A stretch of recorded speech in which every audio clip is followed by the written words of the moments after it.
thing. Chuck Teague is my name. This is my 15th campaign at Gettysburg, and it just gets richer every year. I will tell you that I consider this like a treasure chest that you're always reaching in, discovering more gems, and you will never, to the day I die, I'm going to be learning about Gettysburg, and I do every day, my research and study. In fact, one of the things I found very important is to keep an open mind, because you'll find something which will jar you to see things a little differently than you saw before. The difficulty, of course, there's so many accounts that seem to contradict each other. Sometimes one veteran of the battle will contradict himself as what he's saying one time and what he says another time. So it's very difficult to put things together. When I do my programs, as with all of my colleagues, we try to do deep research. And in fact, I have dozens and dozens of quotes that I've tried to put in some kind of semblance of order, because I want you to hear what they're saying and not just simply what the ranger is saying. So I'll do that. I appreciate very much Tony Tenbarge today. He's going to help me with some illustrations and a map which I'll be having him distribute later, which is very important.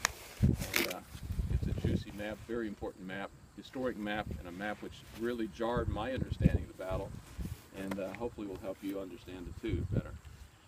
We are, of course, on the battlefield of Gettysburg. You know that. Orienting yourself north every time you get here, always wherever you are, north, east, south, west. We're right by the Emmitsburg Road, which of course is up there. We're far enough from it, we're not going to get too much traffic noise from it, but that's going to be a very important artery. I'm going to introduce to you several men, but first of all, let me tell you what's conventional. Because every time I go maybe contrarian, you need to understand that. The customary assessment of what happened here, we're talking about July 2nd. We're talking about one of 3 days of the battle, the middle day. We're talking about Dan Sickles, General Dan Sickles. I'm not going to talk much about his prior life. It's very interesting, to say the least. We could spend an hour or two just talking about what happened prior to Gettysburg. I'm not even going to give you much of a bio background. I don't want you biased for or con. Just say we're going to be looking at fairly objectively at the decisions that were made on July 2nd by Dan Sickles, and actually late July 1st. Involving here. And one of the strange things is I'm not going to talk much about the battle action, because that would need another 4 hours, and I can't have that. But I'm going to spend about 2 hours, maybe running over a bit, talking about the buildup. What I find most interesting in a battle, by the way, is not so much the battle action, very interesting it is, but what's going on in the heads of the commanders. What are they thinking? What are they planning? What are they doing? How are they deploying their troops? What are they anticipating? What are they imagining? What are they fearing? And that's what we're going to be talking about more today. So I'll actually be cutting our program off at about 4 o'clock on July 2nd, when it really starts heating up. And that'll just get you excited to come back, and we'll do another one another day. But I'm going to be talking about what's in the head of Dan Sickles. Now, I will tell you that much of what Dan Sickles said later is to be treated with skepticism. Did I tell you that Dan Sickles ought to be treated with skepticism? He's a self-promoter, and a very good self-promoter, and interesting kind of guy. But let's go first of all with what's conventional. The Civil War Trust, you've heard of that. They do great things as a partner here at Gettysburg. They put a number of education programs together, and I want to quote, this is very conventional, what the Civil War Trust says. Dan Sickles outright disobeyed direct orders. The result was that the Third Corps was overrun and annihilated. This disaster, this fiasco, end of quote. You got that? All right. How about the History Channel? They also work as a supporter of ours, and what they would be saying, History Channel, what Dan Sickles did, disastrous. He disobeyed the orders of his commanding officer. Sickles' insubordination led to the near destruction of his corps. Very clear what they feel. And in fact, let me quote a late George Meade. George Meade, of course, is the commanding general here, and he ought to be heard and he ought to be understood. George Meade would later say, Sickles' movement practically destroyed his own corps, and with what result? Driving us back to the position he was ordered to hold originally. Now, I want to get that very well settled. This is the conventional view. I sometimes, through the years, have talked about the Sickles stock. What is a Sickles stock? Well, the stock market goes up and the stock market goes down. And I'm very attuned to many websites, some of which have actually exploded, inflammatory things, people arguing back and forth. And I can tell, talking to visitors, sometimes the Sickles stock goes a little up, sometimes it plummets way down. And I would say that probably when I started here, sickle stock was maybe about 15 out of 100. But I've seen it rise to at least 40 or 45, never above 50, by the way. And usually it's fluctuating something around 30. In other words, about 30% of the people have something to say good about Dan Sickles, and about 70% of the people I hear from on the web or personally will be damning of Dan Sickles. We're going to try to be objective today, and what I'm going to try to do, not so much speaking with Dan Sickles' words, because again you need to use some caution, except for the words that were typically related immediately around this battle. What he says decades later, well, if you don't know, he won the Civil War, and he won it at the Battle of Gettysburg when he won it on July 2nd. Let's introduce Dan Sickles. First of all, let's get his picture up. First pick should be number 1. No, he's last now. Oh, he's last now. You flipped him around. All right, well, see, here we already have a judgment on Dan Sickles. There he is. No, that's Henry Hunt. Yeah. There he is. All right. So, we're just going to let you see the face of Dan Sickles, and not going to tell you much of his background. He did not go to West Point, but he was a general. He was appointed a general because he did raise men into the war, into the fight, and was recognized for it. What state? New York. Well, he was a New Yorker. Absolutely, he was a New Yorker. Through and through, and nothing to impinge New Yorkers if you're here from New York, but he was very much from New York. He was several things. He was arrogant. He was womanizing. He was egocentric. He was impulsive. He was conniving, and I acknowledge all those things. By the way, some of you may not know, I've had previous careers in my life. This is my 4th career. I loved it, but I'll tell you, I spent 25 years as a Baptist pastor. I'm being confessional, truth, open up. And as a Baptist pastor, much of what Dan Sickles did I find repulsive, other than July 2nd. So what I'm saying here is that I formed, according to my understanding, because he was a scoundrel, according to one of his historian's biographers. Well, but also I went to the New York Public Library and looked through the Sickles papers some years ago, and I was astounded because what I discovered is, first of all, the man was brilliant. One thing I shudder when I hear people saying, "That's stupid, Dan Sickles." Go read his papers. This man is absolutely brilliant. He was also unquestionably brave. Brave in the 2 battles, Chancellorsville and Gettysburg, in which he was leading large groups of men into battle. Personally very brave, can't doubt about that. He was charismatic. He had a charisma which drew people to himself. One of the astounding things that I've always wondered about is that I would read the accounts of his soldiers. And often soldiers were very negative toward their commanders. They often felt that their commanders had caused undue loss and had been foolish in battle. Dan Sickles' men, his 3rd Corps, they loved him. They loved him through and through, and they loved him after what he did at Gettysburg. They loved him throughout his lifetime. In fact, there was a chaplain who was, and I read his account, and the more I read about him, the more he talked about Dan Sickles, the more he had learned about Dan Sickles, the higher and higher and higher regard that he had for Dan Sickles. A chaplain who had a very good sense as to character. And of course, I think he's also patriotic. This man very strongly believed in the Union. He very strongly believed in the Union cause. He was a Democrat, and it's interesting, of course, Lincoln is looking for support from Democrats to make this war feasible. He also, and I just mentioned this in the pause, he being a, quote, political general, he was appointed because he raised, he raised the regiment, and then they weren't going to recognize him, and then he raised a brigade. And when you got 4,000, 5,000 men, the army is ready to take you. It's interesting because Governor Morgan of New York he was a political opponent of Dan Sickles, didn't like the idea that, in fact, normally what happens is that you're raised in the state militia, and then you're federalized. And Governor Morgan was not going to recognize Dan Sickles as a leader. However, Dan Sickles made an appeal directly to Washington, and they had a little issue of legality. How can we do this? Can we bring volunteers from the states into the federal service without having been first recognized by the state?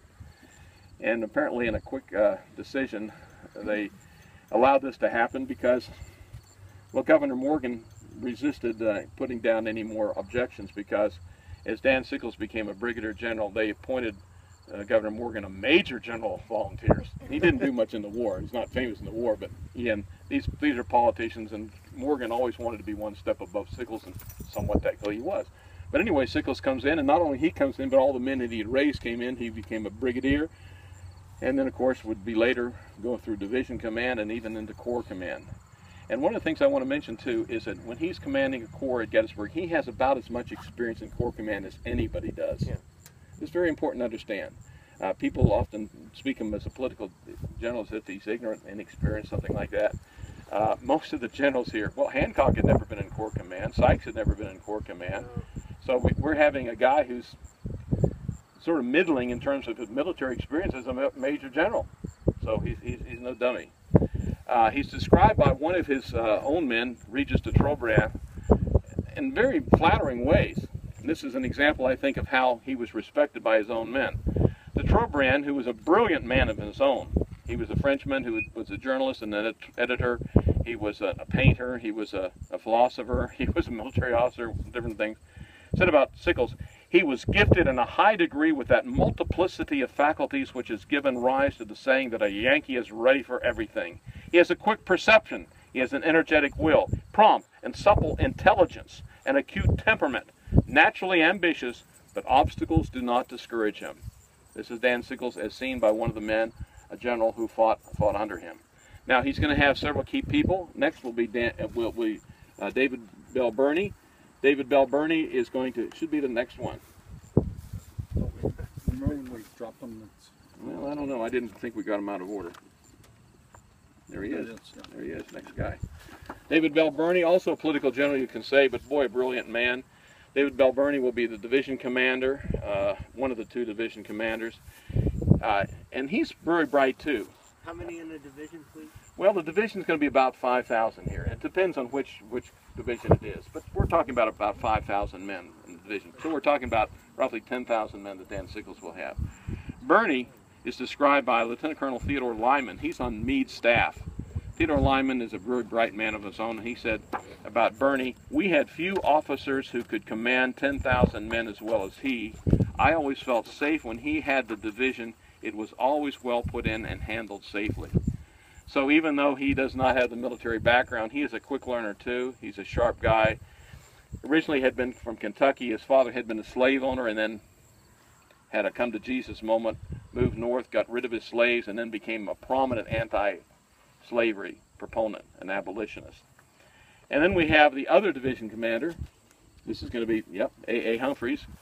Humphreys is described by one of the prominent historians of the era, the Comte de Paris, as an excellent officer, so capable.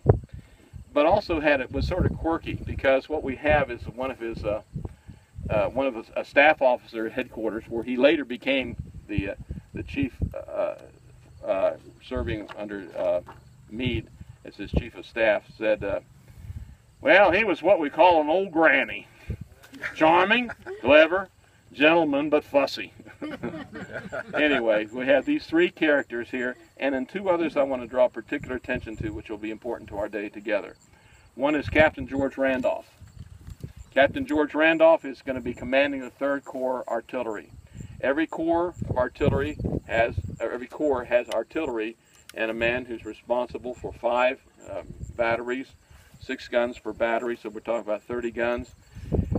Historians of his original battery, where he first served before he was brought up to command of the whole Corps Artillery, said every movement showed the best qualities of a brave and reliable commander. What I'm pointing out is basically we're talking about fairly competent people here through and through. But then there's one other man and who's helped me understand this part of the battle more than anyone else. That's going to be Henry Tremaine. Henry Tremaine may be not the most famous guy here at the Battle of Gettysburg. In fact, many people have never heard of him. He was an aide to General Sickles. I'm going to be quoting him often. He actually, during the war, had been an aide to 5 different generals. Sickles was the second. And later on, as the war would go on, Sickles, of course, is pulled out of the war. He's going to be an aide to David Bell Birney and to George Crook. He volunteers to go into the cavalry service. Serves very well. He's very well commended by Sherman, and he also receives the Medal of Honor. He does this because in Resaca, later on battle, 2 Union units were fighting each other, firing on each other. And Tremaine very bravely got on horseback and rode between the 2 units, explaining you're firing on friendly fire on your own. And later on would actually be breveted as a general, as a brigadier general. So this guy is and later on, and by the way, he's a Republican and very much involved in Republican things after the war. So he is somewhat of a champion of Sickles. Sickles the Democrat. Tremaine, by the way, is also from New York. His whole life experience other than the Civil War is going to be in Manhattan. But Henry Tremaine tells us an awful lot, and I always like reading the aides because they're not trying to feather their own cap so much, but they're telling what are they watching in these generals and what the generals are doing. And Henry Tremaine's accounts of what happened in this battle have, particularly in this action we're talking about today, has probably been more revealing for me than almost anything else. Let's talk about July 1st. Of course, I don't want to spend too much time other than the battle started way from distance from here, way out in the distance. It starts, of course, as you know, Harry Heath coming toward town and John Buford putting up some resistance, a delaying tactic as he happens, and of course Reynolds commanding the field as he gets here, and then Reynolds pushing men to the front. Reynolds apparently wanting to hold ground beyond he talks about the high ground beyond the town, which would be Seminary Ridge, Oak Ridge, Person Ridge, Oak Hill, whatnot. And then he's killed, and of course General Howard takes over field command. And then there's a lot of confusion at this point. Part of the confusion deals with Pipe Creek, and that's a whole other program I wish I could talk about. But anyway, George Meade has put orders out that he's going to have a battle line set up in Maryland, Pipe Creek. And orders are sent out, I believe, at 9 o'clock in the morning to every corps commander as to what's going to happen and how you're going to fall back. Now, without going into detail, I think Reynolds had whiff of that order, but didn't like it. Reynolds, of course, from nearby Lancaster, doesn't like the idea of Lee's army rampaging around Pennsylvania. He rushes up as best he can to support General Buford, and I think he forces the Union Army to fight here. I think he got a whiff of it the night before because Colonel Dickinson from headquarters was sent by Meade out to alert him as to what to expect and what should he be expecting but the Pipe Creek orders. But that's a whole other story as far as Pipe Creek and as far as Reynolds. Point being, when General Howard takes over, it's really confusing because you have a general in Maryland commanding the army who's putting out orders, and you have generals on the field, Reynolds, Howard, and successors who are putting out orders here. Meade had initially put Sickles under General Reynolds. Very wisely, Meade will have his army coming up in 3 columns. If it had been in 1 column, that column would have been well over 100 miles long, and the head would have been cut off before anybody else got up here. So he's doing 3 columns, and very wisely has cavalry on the front of each column. What becomes the left column is, of course, has cavalry under Buford, and the left column is going to be commanded by Reynolds with not only his 1st Corps, but the 3rd Corps and also the 11th Corps. But here's the key. Dan Sickles is getting orders from 2 different directions. The commanding general is still giving Sickles direct orders, even though now Sickles has been put under General Reynolds in the wing. So Meade had sent orders to Sickles to move his corps to Emmitsburg. That's down there, Emmitsburg, Maryland. About 7 miles down the way, with all possible dispatch. Send out strong pickets to the road to Emmitsburg and Greencastle. Reynolds, in the meantime, tells them more specifically he's to take up his position on the Cattail Branch. It's a tributary of the Monocacy that's just east of Emmitsburg toward Taneytown, and to face toward Gettysburg. Sickles then will respond to Reynolds by saying, well, by direction of the general commanding, that's by Meade, I've gone into camp at Bridgeport. Bridgeport is on the Monocacy between Taneytown and Emmitsburg. Countermanding a previous order to go to Emmitsburg, we don't have that clearly, but anyway, Sickles has been given contradictory orders, apparently by Meade and by Reynolds, both of whom are feeling very anxious about where the Confederates might be and what might be happening. And then, of course, when Reynolds gets involved coming up, he sends word, "Tell General Sickles I think he had better come up."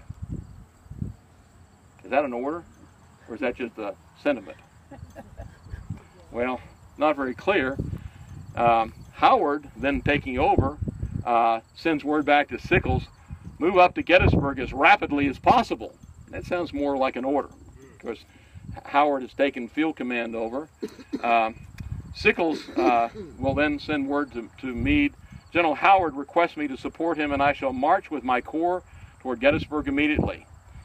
However, he also says later on testimony, "I moved to Gettysburg on my own responsibility." Why? Well, Meade had told Sickles, "Hold on at Gettysburg and Emmitsburg. Hold on. It is a point not to be abandoned." Sickles will later characterize this as having a preemptive order that he must stay at Emmitsburg.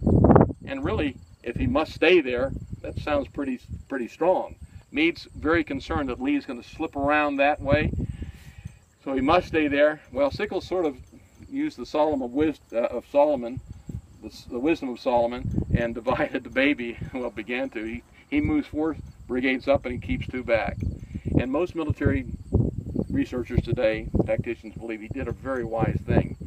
But he did move his men up when he was told that he must stay there, and whether it was a peremptory order, I'm not quite sure. Sickles will personally arrive at about 5:30. He messages Meade that he's got here, although it's curious that he says Howard is in command.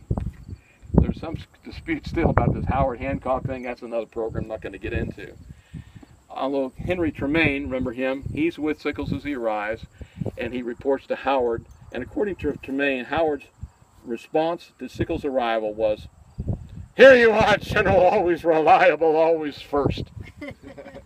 Now, Sickles really plays that up later. I think part of that issue, by the way, is that another general had been asked to come up also, and he had been slow to come up. Slocum to come up. That was General Slocum, the 12th Corps. And so Howard was really pleased, at least when the 3rd Corps got here. The 12th Corps would eventually get here too. But again, Sickles was flattered. He loved to be flattered, and here it was Howard apparently flattering him. What route did he? We're going to talk about the route. Oh, okay. Very much, very important. That's boy, you're reading my mind. This is very good. It's important to understand. And then, by the way, Meade will to tell Sickles at 7:30, a message at 7:30. The Major General commanding directs that the division ordered to remain at Emmitsburg move up to join their corps at the field in the vicinity of Gettysburg with the greatest dispatch. So whatever previous order Meade had, you must hold Emmitsburg, that's gone by the wind by 7:30. Now, what I want to do is this road here, you can see the bus on it. It's a bus. We're not up there for several reasons, one of which is noise. I hope to get up there and eventually. That is a very important artery. We talk about Gettysburg being a hub of roads with, what, 10 roads going out in various directions.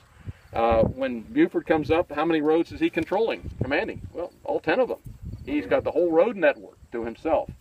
And then, of course, as the day progresses on July 1st, we're going to be losing, from the perspective of the Yankees, some roads. But let's imagine this road. This is, what a thoroughfare. What a thoroughfare. First of all, 2,700 men, horsemen, under John Buford had used this road coming into battle. Coming up here, they come from Fairfield, but coming up here, would ride up into town, ride up Washington Street, and then fan out. 2,700 men. Then Reynolds. On horseback. By horseback. Those guys are by horse. Those are horsemen. Reynolds then was going to be bringing about 10,000 men up this road. I mean, if you'd just been here if you had parked your chair here and just watched, it would have been fantastic on July 1st, just watching all those men come by. Wadsworth was coming up with his two brigades. Doubleday coming up with his 2 brigades. Robinson coming up with his 2 brigades. And you would watch them and watch them. Of course, not only the men, but you got trains coming up to support them.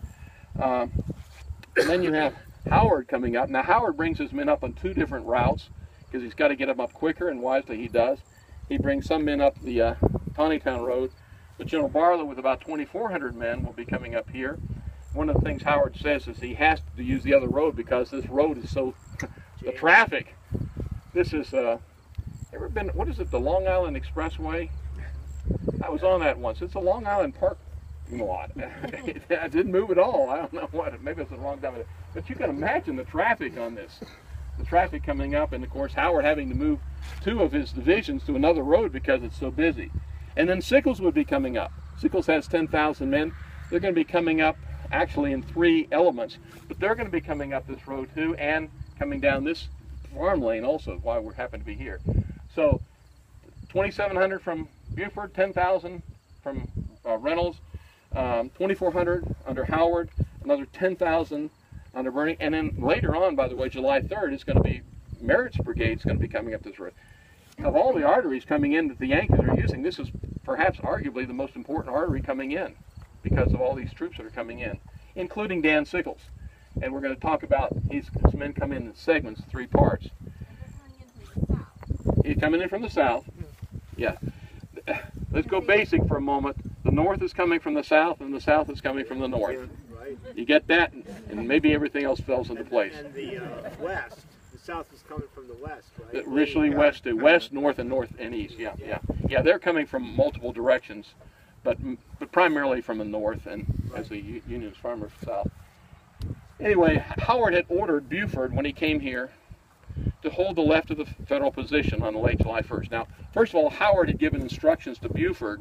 Buford had done so well and very famously in the delaying tactics that we talk about on July 1st. And then, as the Yankees fall back to the Cemetery Hill, and that's the hill up there, they're wrapping around it. Buford has done a fine job. He's done extraordinarily well. And then Howard gives him a direction because Howard is being encompassed by the rebels, outnumbered by the rebels, waiting for Sickles, waiting for Slocum coming up and worried. And so he gives orders to General Buford to hold this road here. He gave him instructions basically which should be for infantry, but it's cavalry. But he didn't have another infantry unit to put in there.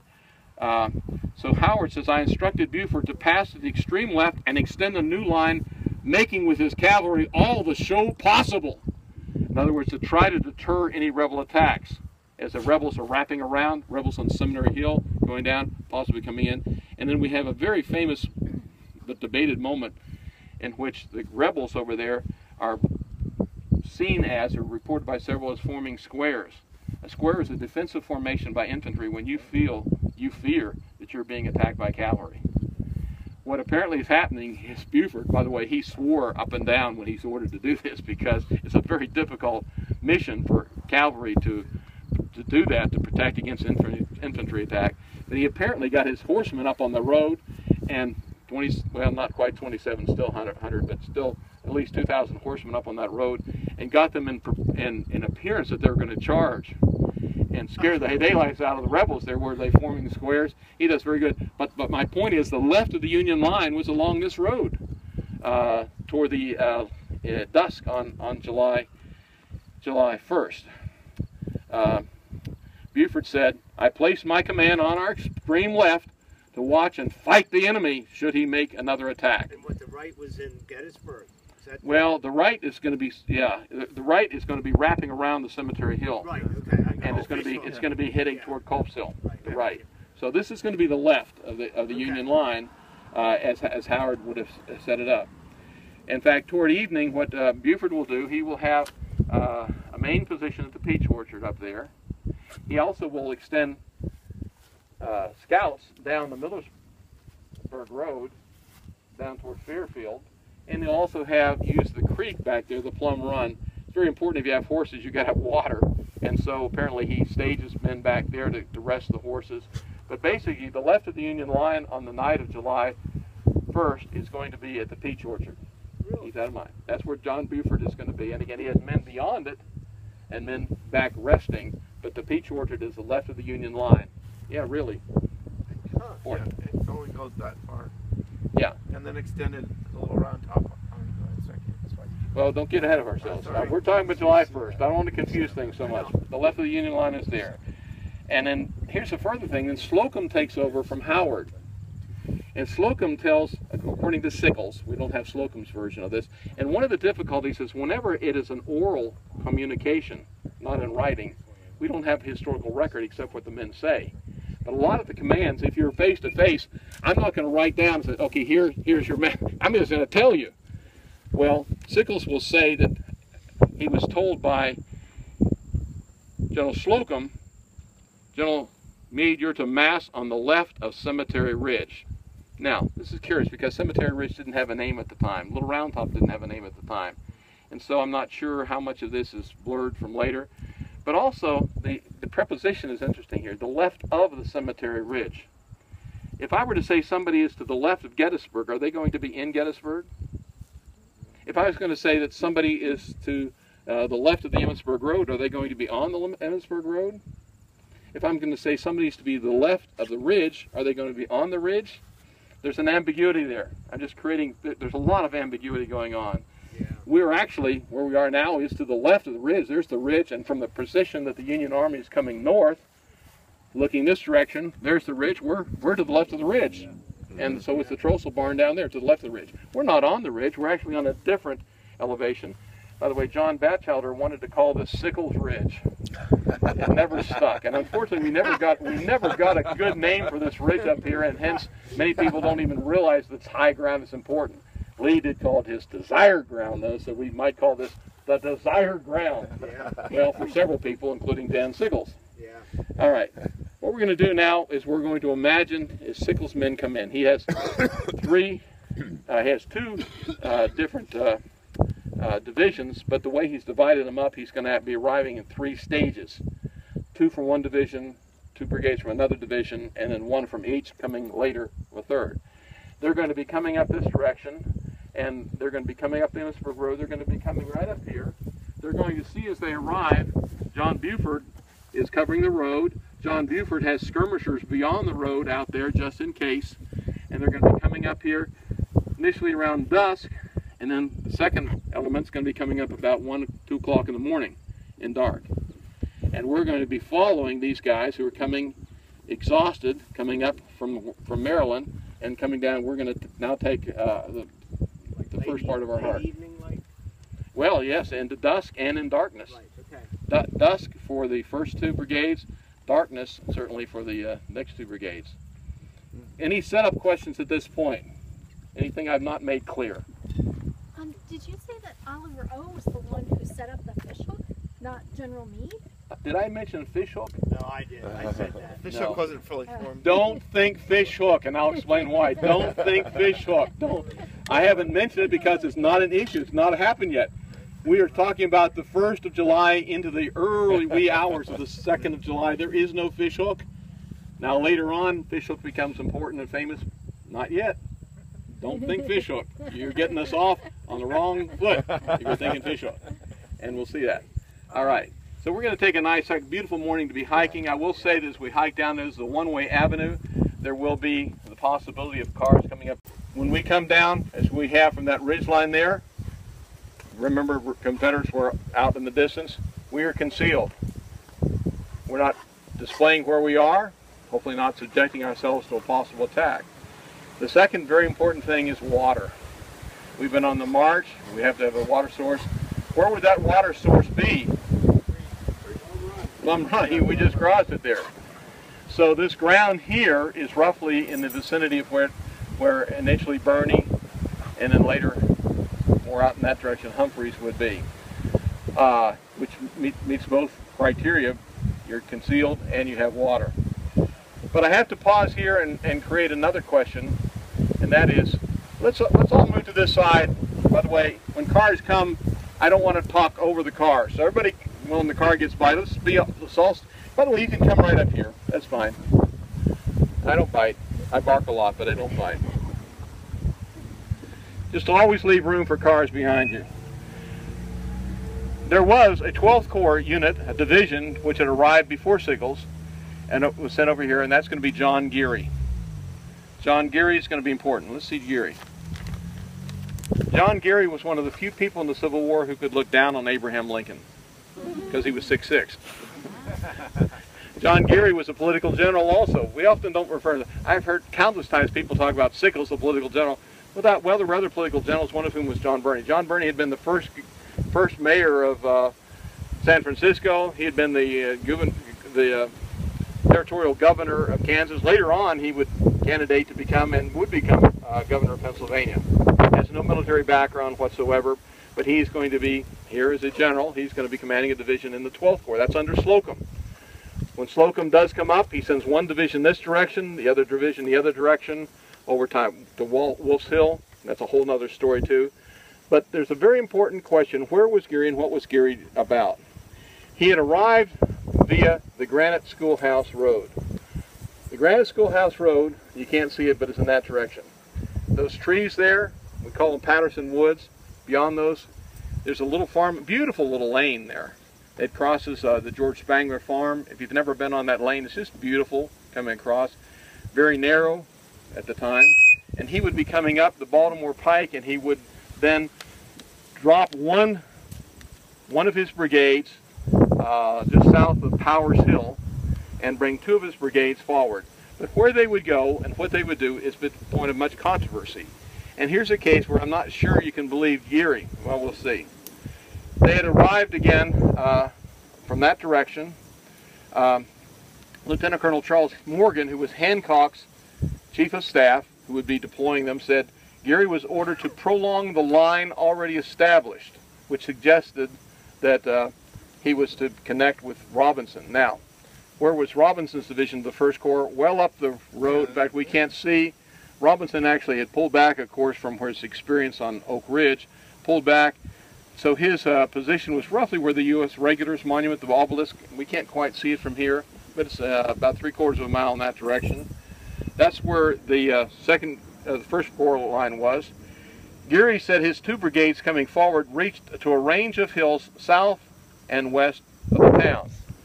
Well, we're somewhat south of the town, and west of the town would be in this direction. That's a very blurry description, south and west of the town, where he would be. He would later take great credit for being the one who first discerned the value of Little Round Top. And when Little Round Top in the post-war era became very famous, of course, Joshua Lawrence Chamberlain's talking about it and all sorts of things, and what would become, what did we call it, the fish something? Oh yeah, something fishy anyway. The reality is that Geary would claim that he was the first one. Now, we know from his accounts and the accounts of men who were with him that describe where it was. He's coming from that direction, and cavalry was skirmishing on the front of that position. Well, where was the cavalry? With the Emmitsburg Road out there. You can see a car on the Emmitsburg Road. John Buford is out there skirmishing. So as they come, that makes sense as they come into this area, they're skirmishing. In front of the Tinytown Road. Well, that's actually crossing the Tinytown Road, and that would be, of course, the Tinytown Road is just beyond those woods there. Also described as being from a half mile west of the Baltimore Pike to a range of hills. Well, range of hills can cover a lot, but half a mile would be somewhere up there. The Pennsylvania Memorial is more than half a mile from the Baltimore Pike, but of course their measurements may be off. About a half mile to the right of Sugarloaf Mountain. Well, Sugarloaf Mountain probably is Round Top. But also a half mile is described as being from the town. In other words, by the descriptions, about halfway between the town and the Sugarloaf. And another one says about a half mile to the brow of a hill where skirmishers deployed. Well, that's the hill where skirmishers are deploying. Point is, about a half mile, well, that's about a half mile where the road is from where they would be. That makes sense. Roughly where somewhat I think the Comfort Station is today, behind the Pennsylvania Memorial. Can't quite see that. I'm sorry about that, but if you need to use one, that's the closest one, Comfort Station up there. And that's roughly, I think, where Geary was. Now, Bates map. One of the earliest and most important of the historians of this battle was a man named Bates. He actually was a Pennsylvanian. He wrote explicitly in incredible detail about what happened here. And he has the first map which indicates where Geary was. Now, on this map, what I've done is I've put a yellow where he has Geary, and I've got Ziegler's Grove and Round Top, Little Round Top that is, in the green blue. So he has him about halfway between Little Round Top and Ziegler's Grove. Ziegler's Grove, of course, is just beyond the Bryan homestead on North Hancock Avenue. This is the first and earliest history account put on a map as to where Geary was. Geary, again, claimed to be on Little Round Top, but according to this, he's about a mile from Little Round Top. I came across a letter which startled me doing research, written by Geary's direct superior at Gettysburg, who was actually Alpheus Williams. a little confusing. Slocum thought he was commanding not only his corps but also the 5th Corps. So he gave command of the 12th Corps over to Alpheus Williams. Alpheus Williams has this division, that division under Geary. Alpheus Williams will later on mention what Geary says about what he did in this battle. Geary was full of wicked lies. I fell off my chair when I heard that. What? These are two Yankees who were working in the same corps, and Geary was full of, well, he's a political general, wicked lies. Now, I don't know quite how to take this. I will say that when Geary's statue, if you may know, over in Lower Culp's Hill, actually the south slope of Culp's Hill, was being dedicated. Curiously, when the statue went in, he had been governor of Pennsylvania. There was no dedication ceremony for it. And an acquaintance of mine from Harrisburg researched and found it out and said, we need to have a dedication for this governor of Pennsylvania who had been this leading general at Gettysburg. And so they planned this, got permit from the Park Service, and I'm always interested because if you've ever read dedication speeches, they will tell you explicitly, this is where the battle was won, this is where the Union was saved, this, our general, what he did, you know, and they're very flowery and just almost fanciful. Well, I was eager to hear from Dr. Richard Summers, who was from Carlisle, from the Army, the Military History Institute there, because he was asked to come down and talk about Geary. And I had read about Geary and I had studied Geary, and I knew for a fact the Union wasn't saved by what Geary did at Gettysburg, despite what Geary may have said. And it's very curious because Dick Summers got up and explained quite frankly how, well, at best mediocre he was here. The Union was not saved by this, and actually it was probably the most candid and accurate historical dedication speech I've ever read at Gettysburg, but it's just several years ago. Anyway, Geary, first of all, did not take a position for battle. The word position is a tactical military word which has meaning. Position is not the same as location. Location is a general word where we talk about this particular area, location. Position means not only the location, but it means being set up for battle. Defense or offense, whatever. Did Geary set up position for battle? Well, per Candy, he's one of the brigade commanders, says, no, we stayed in double columns en masse.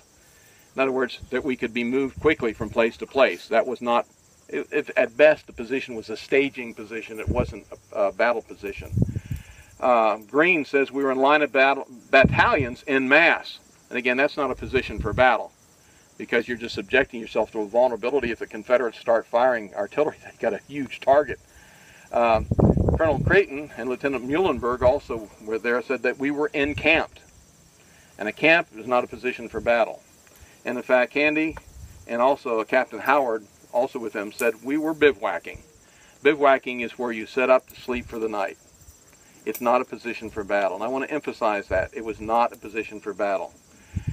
Geary did put pickets out. He put skirmishers to the front, augmenting the skirmishers that General Buford had, and he also had pickets on his left. Obviously, anytime you have a flank, you have an end of your line or something, and you're not sure what's going to happen. As he comes out the Granite Schoolhouse Road, he deploys 2 units led by the commander of the 147th Pennsylvania. They were led to a range of hills, and again, as you walk around here, you get a range of hills. It was a hill covered with trees, open to a valley, to a light striped strip of woods, said Colonel Patrick, along which base was a stone wall, per Captain Moore.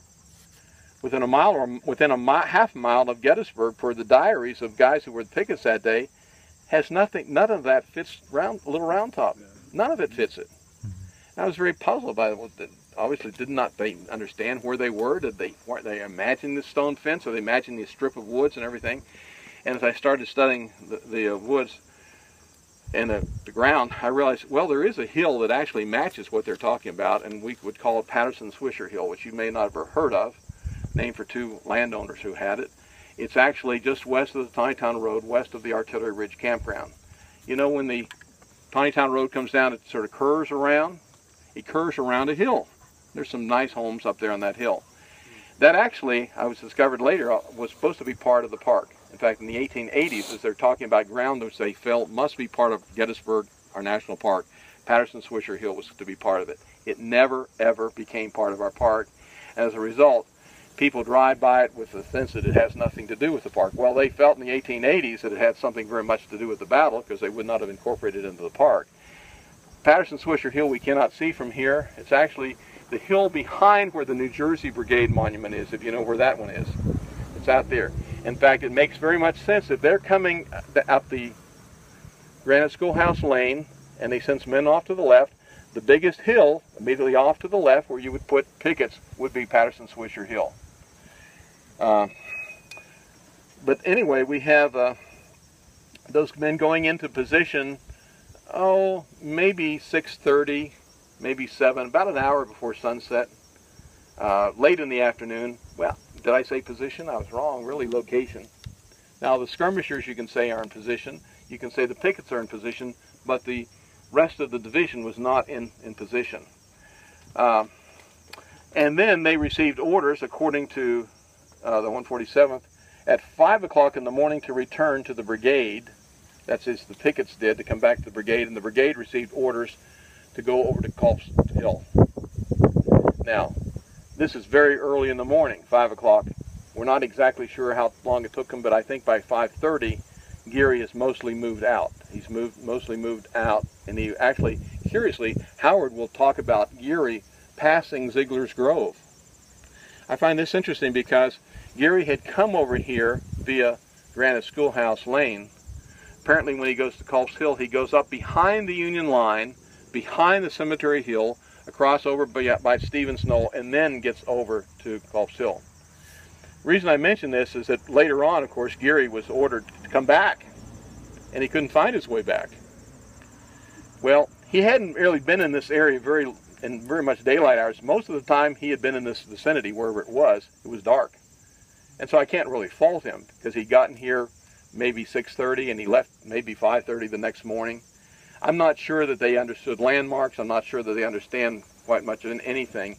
But I do believe that there was a 147th marker on Little Round Top is not in its correct position. Now, I will tell you this. I get flack because I say the monuments are instructive, but they're not definitive. Sometimes the location is questionable. Sometimes the text on the monument is questionable. And I just hope before the day I die that I'll get most of it in sense in my head, but I'm still wondering about things, and I debate things back and forth. But one of the things I have concluded is that Geary was not on Little Round Top.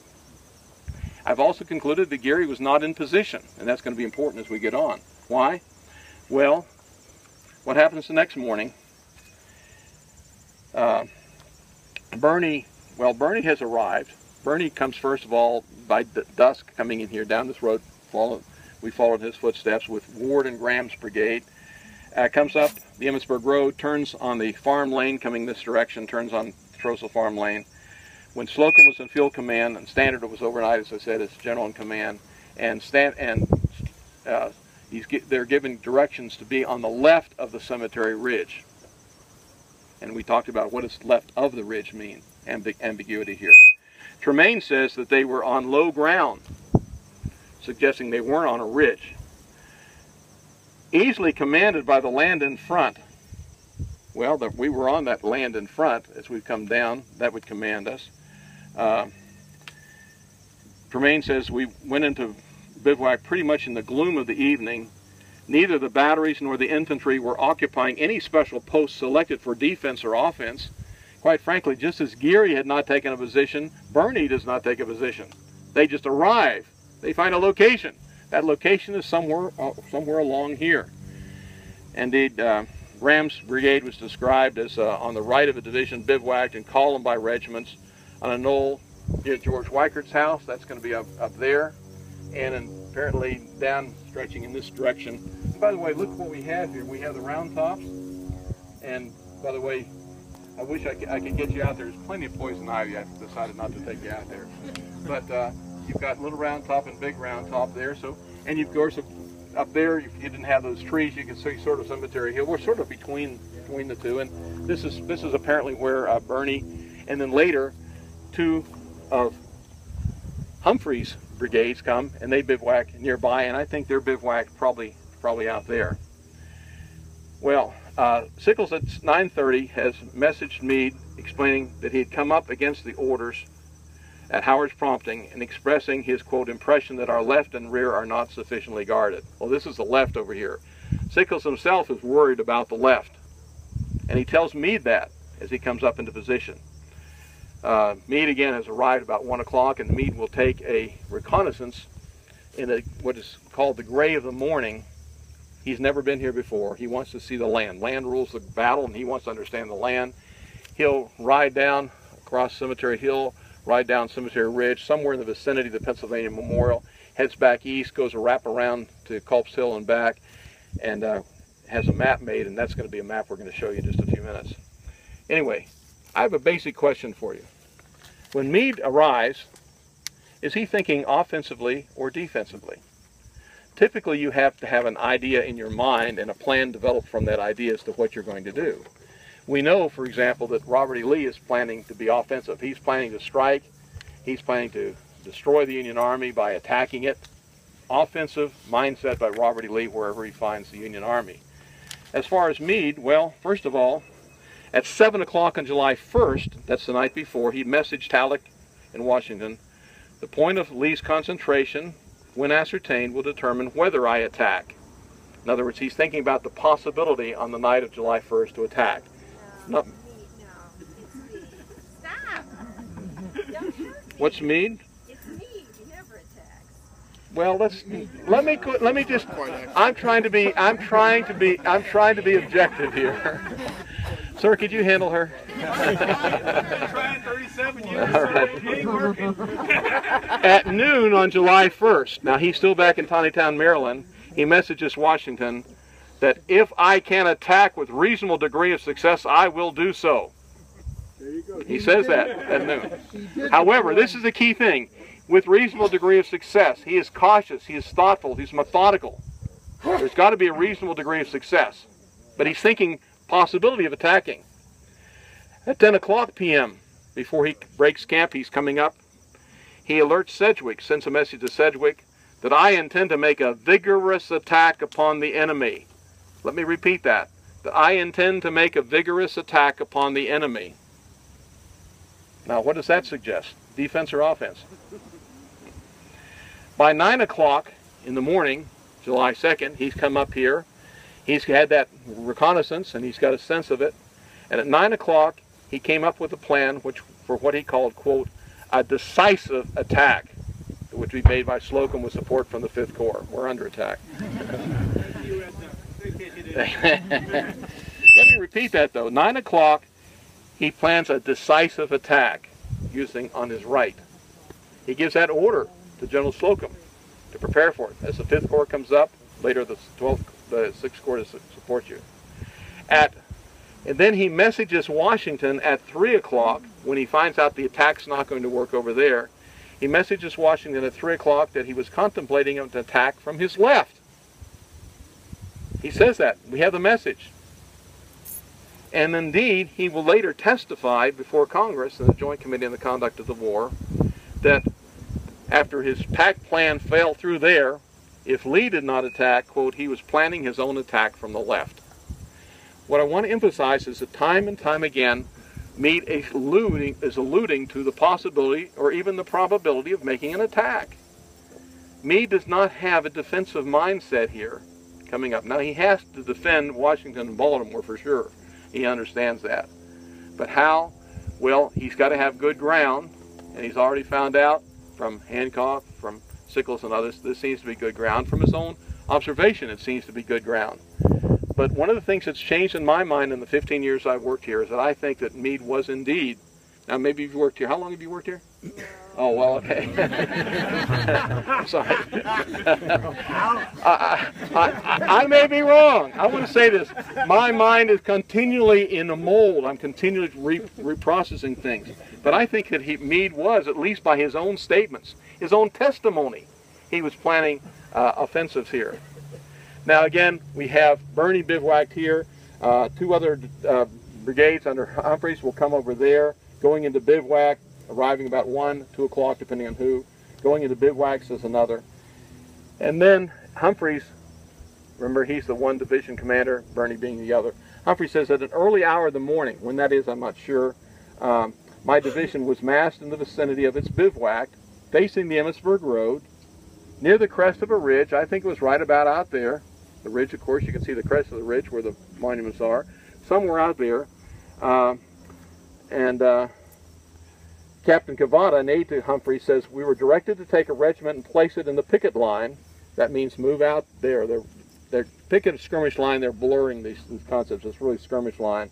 But while the men were being roused, we moved down the slope of the hill, crossed a rocky hollow through which a muddy brook ran, and ascended the opposite hillside. Well, what is that muddy brook? Plum Run, same brook. So moving down, at least the skirmishers were moving down across what we call the Cadore Trousseau Thicket, around there, and moving up there. Geary at 5 o'clock, by the way, considered himself, quote unquote, relieved by Birney. If you've been in the military, you understand there's a process and a protocol for relieving someone in which you're taking over the mission, the tasking of the other person. And then we have a map which will be distributed. Get ready for that. Howard, again, was still on Cemetery Hill. And what's interesting is that Colonel McAllister of the 16th Massachusetts in the 3rd Corps said there was considerable fog that morning. And Tremaine himself noted the morning mists. So in the early morning, we're talking about 5, 6 o'clock in the morning. It's a typical, sometimes misty morning, and there had been rain the day before. And then what will happen? Well, one of the things, we'll hold on to that, not yet. I don't want you to get excited. Once you get this, the whole tenor of the conversation will change, so we want to hold on a minute. Captain Meade is sent by his father, he's an aide to General Meade, to come down to find out about Sickles. When this is happening, maybe as early as 7:30, not clear when the time will be. Meade will tell his son, ride down to General Sickles and explain to him where my headquarters are. Of course, they would be at the Taneytown Road at the Leicester House, and ask if his troops are in position yet and what he has to report. Well, quite frankly, they weren't in position. They were still bivouacked. In fact, exhausted, and Sickles, in fact, would be asleep. They were in a patch of woods west of the Taneytown Road, the headquarters of the 3rd Corps. I don't know. It could be those woods there, the Patterson Woods, or it could be these woods down here. I simply don't know. These, by the way, I learned after I'd worked here 12 years, I'd always been puzzled. You know the Cadore, beautiful Cadore farm, had no woods. You got to have woods to function as a farmer. Kathy Harrison said, well, his woods are actually down here. They weren't connected, but he had to have woods. These are actually the Cadore woods that we're seeing here. But I don't know whether Sickles was in the Cadore woods or the Patterson woods, but at least Captain Payne says he came down and then west of the Taneytown Road in the woods came up upon the 3rd Corps headquarters. Sickles was asleep, but remember, Sickles had been up most of the night. He was up with Meade when he arrived. Anyways, being asleep, Captain Meade talks to Sickles' chief of artillery, Captain Randolph, we showed earlier. Captain Meade then reported back, the 3rd Corps was not yet in position. That is truth. They were not in position. They were in location, but they were still bivouacked. They were not in position. General Sickles was in some doubt as to where he should go. Captain Randolph requests through Captain Meade for Hunt's assistance. General Hunt, Chief of Artillery, the Chief of Artillery for the Army, could help the Chief of Artillery for the Corps as to where to put it. Meade told his son to go back to Sickles and tell him, quote, this is Meade, what my general views were, and intimidated that he was to occupy the position that I understood General Hancock had put General Geary the night before. Now, I just mentioned in terms of words are important. General views, a little fuzzy there. What I understood, a little bit fuzzy there. I intimidated, a little bit fuzzy there. There's nothing, not the exactitude of words that I can say, oh, this is whatever. Well, Captain Meade reported that Sickles' retort was, Geary had no position, but was simply massed in my vicinity. I've heard many people say, how could Sickles miss Geary? He didn't miss him. He just said he wasn't in position. Remember, to be in position means to be in your line of battle for defense or offense, prepared to attack or prepared to defend. Geary was not. So this idea, and I've heard reputed historians say, how did Sickles miss Geary? He did not miss Geary. In fact, it's very clear. It's just a question of whether Geary was in position. Sickles was not in position. Geary was not in position. But this is a battlefield. Somebody ought to get in position on the left. It should happen. So at 7 o'clock, Birney saying he's relieved Geary's division, which is interesting. Again, relief. Geary has taken over, are being taken over by Birney. He tentatively forms his brigades on a line resting its left, he says, on Sugarloaf Mountain, and the right thrown in the direction of the cemetery. Well, there's Sugarloaf Mountain, there's the cemetery. So somewhere along here, and it's debated where it might have been further back, that's very possible. Captain Meade would later explain that Birney had his left resting near Little Round Top. Now, Little Round Top only later becomes identified as a thing, but notice he doesn't say on Little Round Top, he says near. These, again, prepositions are important. He doesn't say on, he says near Little Round Top.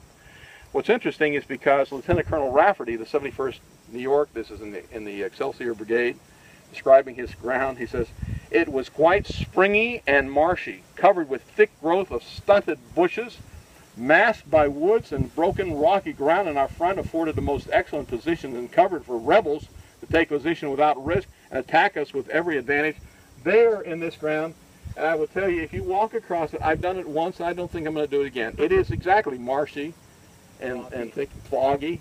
It also, by the way, we have a lot of what we used to kid called jagger bushes, thorn bushes around there. It's not a pleasant thing to go through.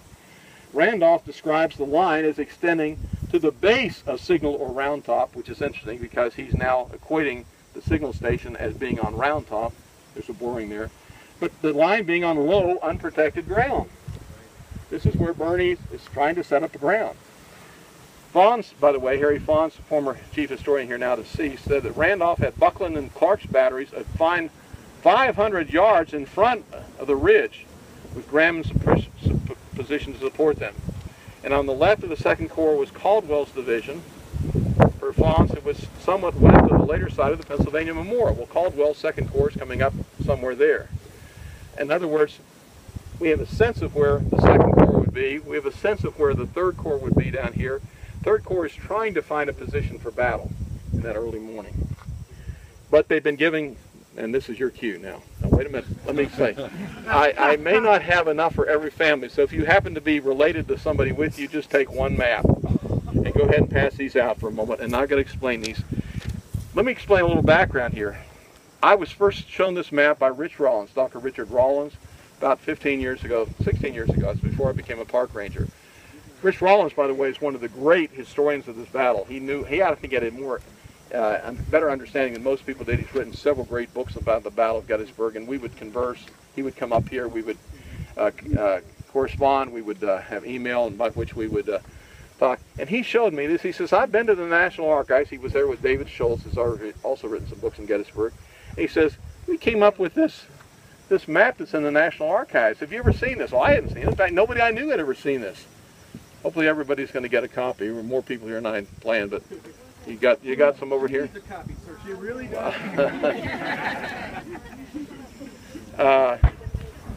We're going to look at this at our next stop, but I want you to sort of get a glimpse at it. He showed it to me and it knocked my socks off. I said, what is this? And he said, this is Captain Payne's map. When General Meade took his reconnaissance in the gray of the morning, he took with him Captain William Payne. Captain William Payne was an engineer, great in making maps, and he made this map. Wow. I looked at it and said, look here. And by the way, I've heavy lined the 3rd Corps position and other corps so you can see the Union position. As I looked at this, I said, wow. Look where the 3rd Corps is supposed to be according to this map issued by General Meade. It's not the fishhook. Did somebody talk about fishhook earlier? This is not a fish. Does that look like a fishhook? Honestly, folks, look at that dark line. Does that look like a fishhook? This is what General Meade first gave his instructions to his corps commanders. He had the map made by Captain Payne and then a tracing made for each of the corps commanders. Yeah. We'll talk about this a little more when we get through. What I want you to see here is that Captain Payne, on a smaller map, actually, this has been enlarged. I went down to the National Archives myself, and I got chill bumps. I held this in my hand. I had to wear white gloves. The inspectors were watching me carefully. But I'm looking at a map that I had never seen before except what Rich Rollins had shown me, and it's hardly been in any published thing. I've seen it in one magazine. This tells us what General Meade was intending the early morning of July 2nd. This is the first directions that he's giving to his corps commanders. And we're going to explain it as we get to our next stop. All right, I'm going to walk with you up to the trestle. You can sort of take, I'll take these for the moment. You can take a moment to sort of absorb this, and I'll explain it more when we get to our next stop.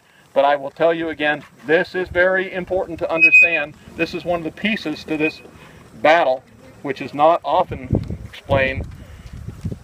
It gets muddled if you think fishhook, because there ain't no fishhook on this map. Question?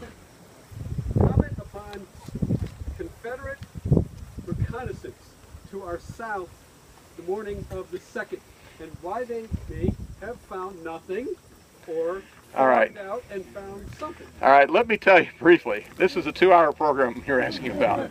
Captain Samuel Johnston, Confederate engineer, working under Robert E. Lee. 4 o'clock in the morning, he's told to make a reconnaissance of the Union left.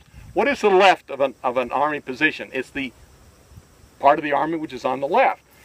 And actually, they would refer to in the Civil War, you'd have a right, you have a left, you have a center, you have a right center, and a left center.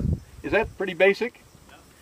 If you're going to scout the left of a line, you're going to be looking for the folks that are on that left. I do believe that Captain Johnson got the Little Round Top. I believe that he saw what he saw, which would have been Nothing. bivouacked, sleeping, camping in. He would have seen the 3rd Corps here. Are they prepared for battle? No, they're not. He goes back and reports to General Lee, who's planning on something similar to Chancellorsville, where Jackson was able to strike a vulnerable flank at a critical time and successfully did so. What General Lee could not see, because we can't be seen from where General Lee was, the left of the Union line was hidden. He could see the Union line wrapping around the Cemetery Hill. He could see it, but the left of the Union line had disappeared because it's down here. And Captain Johnson goes back, and General Lee is very pleased. Actually, he actually insists, did you get to there? Speaking of Little Round Top, yes, I did. Lee then plans his attack plan based upon that the left of the Union line is vulnerable to an attack, which Lee hoped would go in as early in the morning as possible. Now, it's a whole other story as to what happened in that attack. But to answer your question, I believe that Lee had seen, well, he hadn't seen, but he has a reconnaissance scout, has seen these guys asleep over here. There had been some movement in the camp, but are they in position for battle? Absolutely not. Nobody claims they were in position for battle. And boy, if early in the morning Longstreet could storm over that hill, it would be a rout. It would be a total rout. But now we're going to forget that. We're going to go back to the Union position. We're going to walk this direction away, continue to look at the map, get a sense of it, and then I'm going to explain it when we get to our next stop. This map is so important, but I'm going to wait till others get up so they don't miss out. What time would this map be made? Early This time, this map was made in the gray of the morning. I believe it was completed before 6 o'clock. I think it was done probably between 4 and 5 o'clock in the morning. The gray of the morning, the first civil twilight, as they call it in the morning, would be 4 o'clock. I think it was underway probably at 4 o'clock. Now, what are we seeing here? First of all, what you want to know on a battlefield is, first of all, terrain. Isn't that important? Ground rules of battle. Meade has never been here before. He's seeing the terrain for the first time. At 4 in the morning, as you're looking off in the distance, I'm not sure the terrain is going to be well visible. But what we see here are terrain marks, squiggles, curves, and things like that. Well, these are the round tops, or at least high ground down to the south, right here. You can see the Cemetery Hill. You can see Culp's Hill. It's pretty well defined, very important. And the roads, by the way, which are accurate. I think Meade had stumbled across the 1858 county map. Surely he was looking at his men searching for maps, because he had no maps coming in here. Had no maps. But there was a county map that tells you where to get to Mrs. McGillicuddy's house. It has the roads. It doesn't have terrain. But the roads here, which radiate out, are accurate. One thing that's inaccurate, by the way, is the railroad, notice. The tracks coming from the east, the tracks going out to the west. The bed had been put out to the west, but not the tracks. But he wouldn't have been able to see that. And so there's an assumption. You see tracks coming in, you assume they're going out. Some errors in here. And by the way, the farther out in the distance you go, the more hard to understand the terrain features are. Looking out 4 miles in the distance at 4 o'clock in the morning, you're not going to see the terrain very well. If you are going to be coming around Cemetery Hill, Cemetery Ridge, over to Coalfield, you're going to see the terrain very well, and there it is very explicit. There's something else very interesting, and that's a dark line here, which I think Meade has instructed the continuance of breastworks. The breastworks have been started by Wadsworth 1st Corps Division on the north slope of Cemetery Hill, and he would have seen that as he goes around. I think he's directing, okay, let's continue on the breastworks, which of course would be continued by the 12th Corps. The second thing, not only terrain, but you're going to want to understand where is the enemy. And of course he's going to be getting reports from his different commanders as to what's happening and where the enemy is positioned. He might be able to see any positions in the distance. And notice he does accurately point out the enemy is wrapping around his position. Although there's an error, because notice the enemy, he knows by now that Lee has 3 corps, Ewell and A.P. Hill and Longstreet. But Longstreet is not in the middle. He doesn't know that yet. He's going to discover that at 4 o'clock in the afternoon when Longstreet makes his attack. But at 6 o'clock, 5 o'clock in the morning, he doesn't know. He just knows the Confederates are wrapped around some way, and he's assuming that Longstreet is in the middle. There are also some pieces here that are going to be important in terms of the deployment of his own forces. 3 things you want on the map. First of all, ground, terrain. Secondly, the enemy position, where they are. Thirdly, where do you want your own troops to be? This is going to be very important. Is that what this is? That the dark line I put on your copy shows where he wants his own troops to be. It's his aspirational line. Well, yeah, part aspirational, part completed. Oh. The 11th Corps is already in position. The 2nd Corps is soon to be in position. The part of the 1st Corps is already in position. Third's not down there. The 3rd, well, yeah, not yet, yeah. So again, what we see here, and I haven't colorized, I haven't hardened this, but I want you to see in your copy, you've got the 12th Corps, 1st Corps, 11th Corps, you've got the 2nd Corps, you've got the 3rd Corps, you've got the 6th Corps, and you've got the 5th Corps in reserve. And then you've got the artillery reserve. Now things will change that morning. One of which is the artillery reserve does come up, they pause here, but then they move over here, so that we know by 10 o'clock they're not going to, 11 o'clock they're not going to be as positioned here. That's one key, that this map was drawn before 11 o'clock, or at least before they realized that. But there's another key. If you remember, Meade stayed in Taneytown waiting for Sedgwick to show up. One of the reasons he stayed till 10 o'clock that night, he kept hoping the 6th Corps commander, General Sedgwick, would show up, and he didn't. He comes to Gettysburg and he sends word to Sedgwick, get here however you can, wherever you can, fast as you can, whatever. He comes in, but I think he was expecting, and this is a false understanding, but I think he was expecting the 6th Corps to come in on the Taneytown Road, because he's got the 6th Corps positioned on the left. The 6th Corps will get here after the 5th Corps.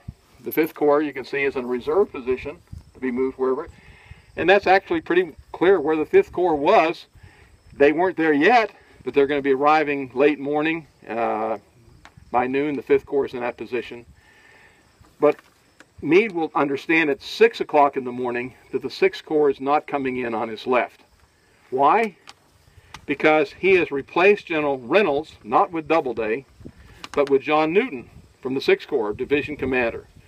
Newton rode as fast as he could to assume command of the 1st Corps at Gettysburg, and he's going to be arriving about 6 o'clock in the morning.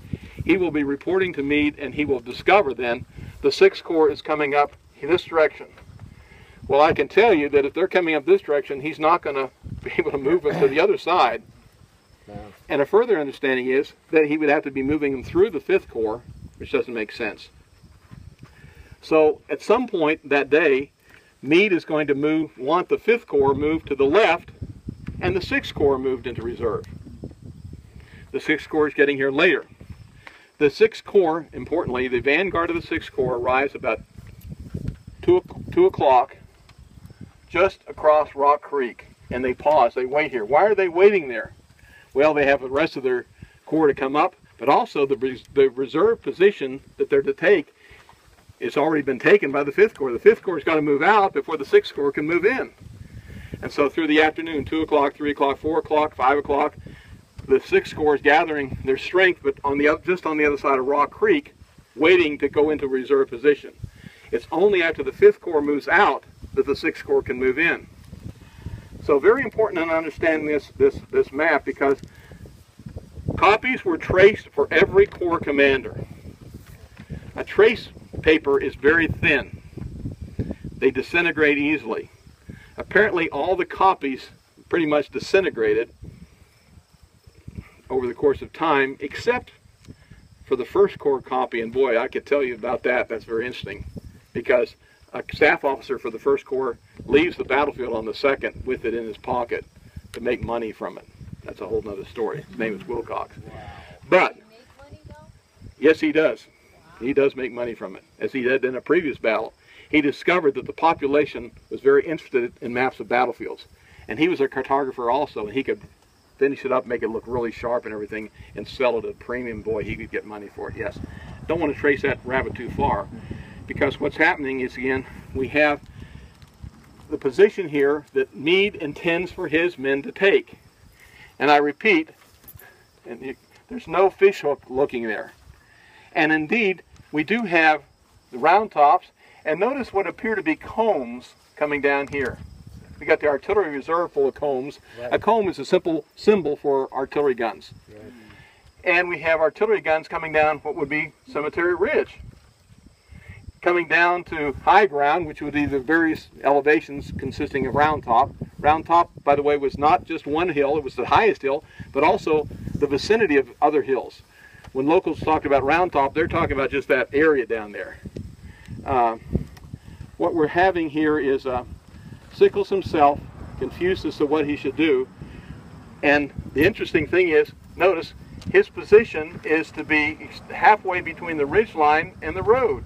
See the Emmitsburg Road? You see the ridge line? He's to be extended out, well, somewhere along here. This is not particularly good ground. It's low ground. It's on the back ridge. He is not thinking what I call the line on the spine, because Meade's not thinking the line on the spine, at least not at 6 o'clock in the morning. He's imagining this force being out. And notice, by the way, this left is to reach out close to the Emmitsburg Road, even as his right is to extend out actually to Rock Creek.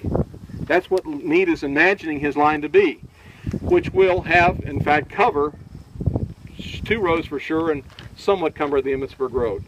I think on the morning of July 2nd, Sickles is trying to follow the directions that he's been given. He's trying to deploy his men, but he keeps having tentative lines because he's got a lot of low ground here. He's got marshy ground, he's got soggy ground. What will happen, by the way, is that Hunt, commanding the artillery for the Army, will respond to the request by the 3rd Corps artillery commander, that's Captain Randolph, I need help. And so Hunt will, sometime early in the morning, between 8 and 9 I'm thinking, come out to inspect the lines, called an inspection of the lines. Sickles, Tremaine, Randolph, and Hunt. Hunt's going to try to give his expertise, particularly when it comes to artillery. He says this inspection was done before the entire 3rd Corps was up. The entire 3rd Corps would be up about 10:30. So Hunt is doing this about 9 o'clock. He's saying he's doing this before the 3rd Corps had established a front. In other words, a position, a line of battle. So they're sort of blurred back there. And before posting of the main line, there was no posting, a position. Posting means position. Hunt comes out here about 9 o'clock to try to figure out where should Sickles have his line. Because Sickles is confused. He does not have... Now, one of the things I want to mention is that Dan Sickles will never admit to being confused. Even when he was, and I think he was, he would not admit to it. Hunt comes out here and he finds the ground out where the 3rd Corps is to be, quote, unfavorable. Unfavorable. Hunt will describe how at Wykers, that's the house just beyond where we were, the ridge is lost in a large body of rocks, hills, and woods lying athwart the direct line to Round Top. Toward the south, it sinks into low marsh ground which reaches the base of Little Round Top. Hunt also at another time describes it as broken character, the ground in front of the southern half of our line. It was unfavorable for the use of artillery. And he gives several reasons for that. Hunt does not like the position, even as Sickles did not like the position.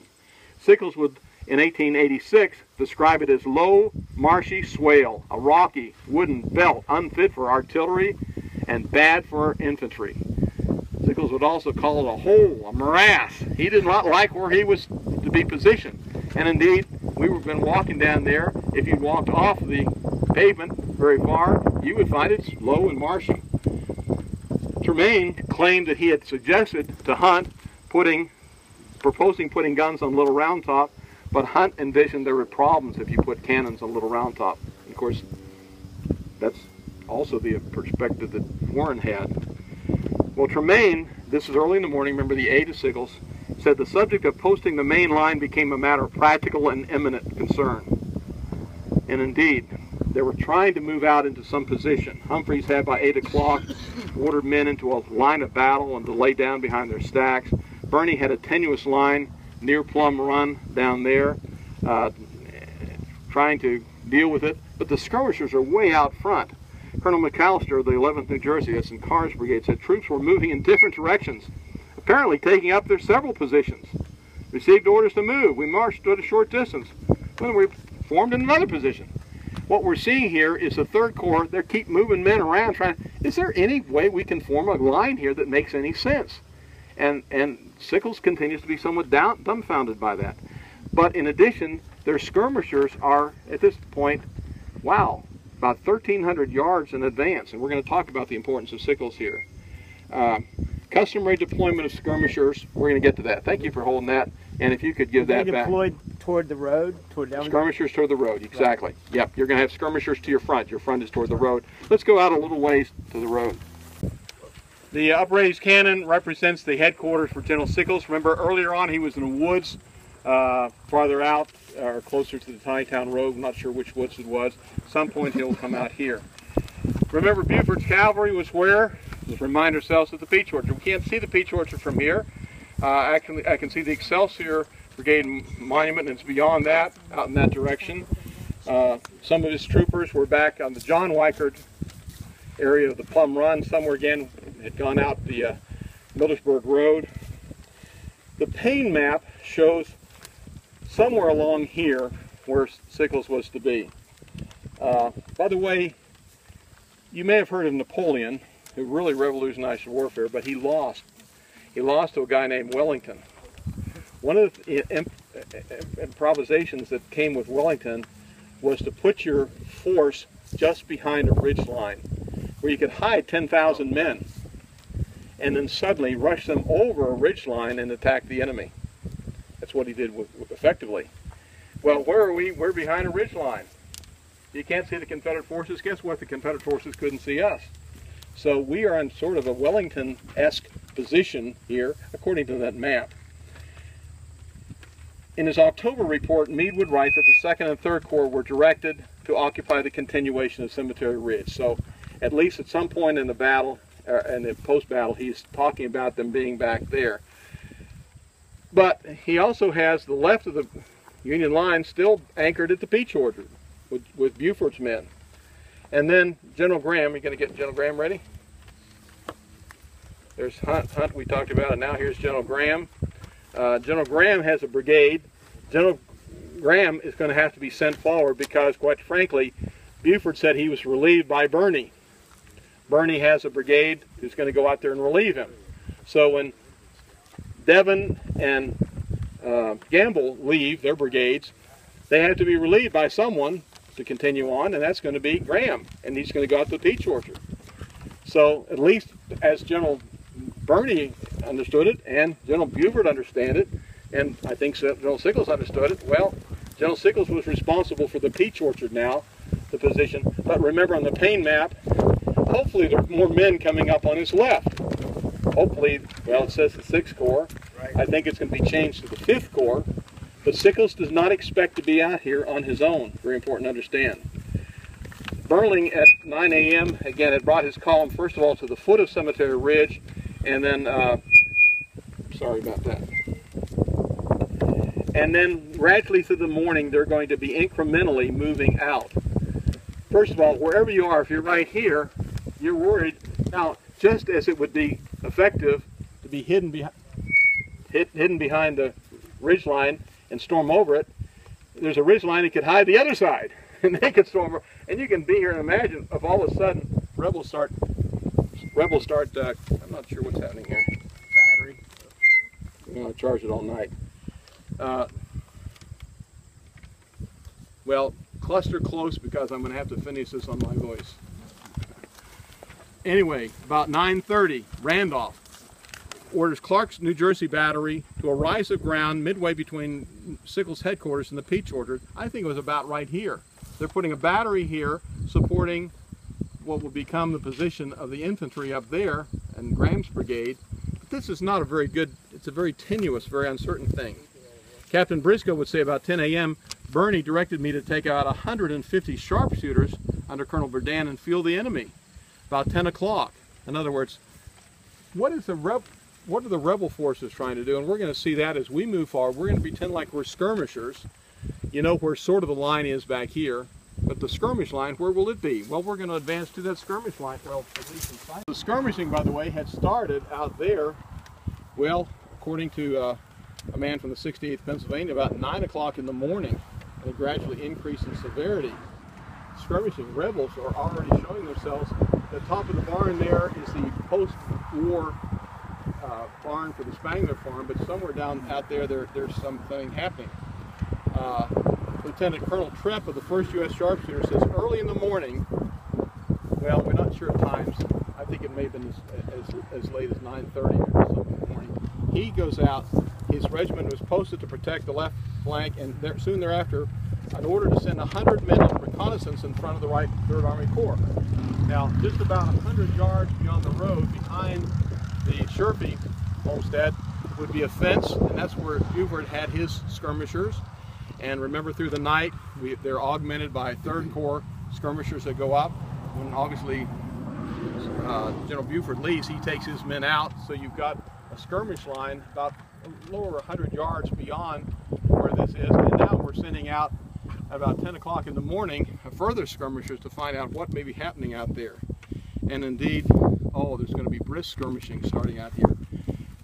There are 2 reconnaissance taken by the U.S. Sharpshooters, famously the second one, but the first one doesn't get much attention. Skirmishers from the 1st U.S. Sharpshooters became engaged with the enemy sharpshooters near the Spangler Woods. That's going to be actually down there. Who were they confronting? They were confronting Cadmus Wilcox.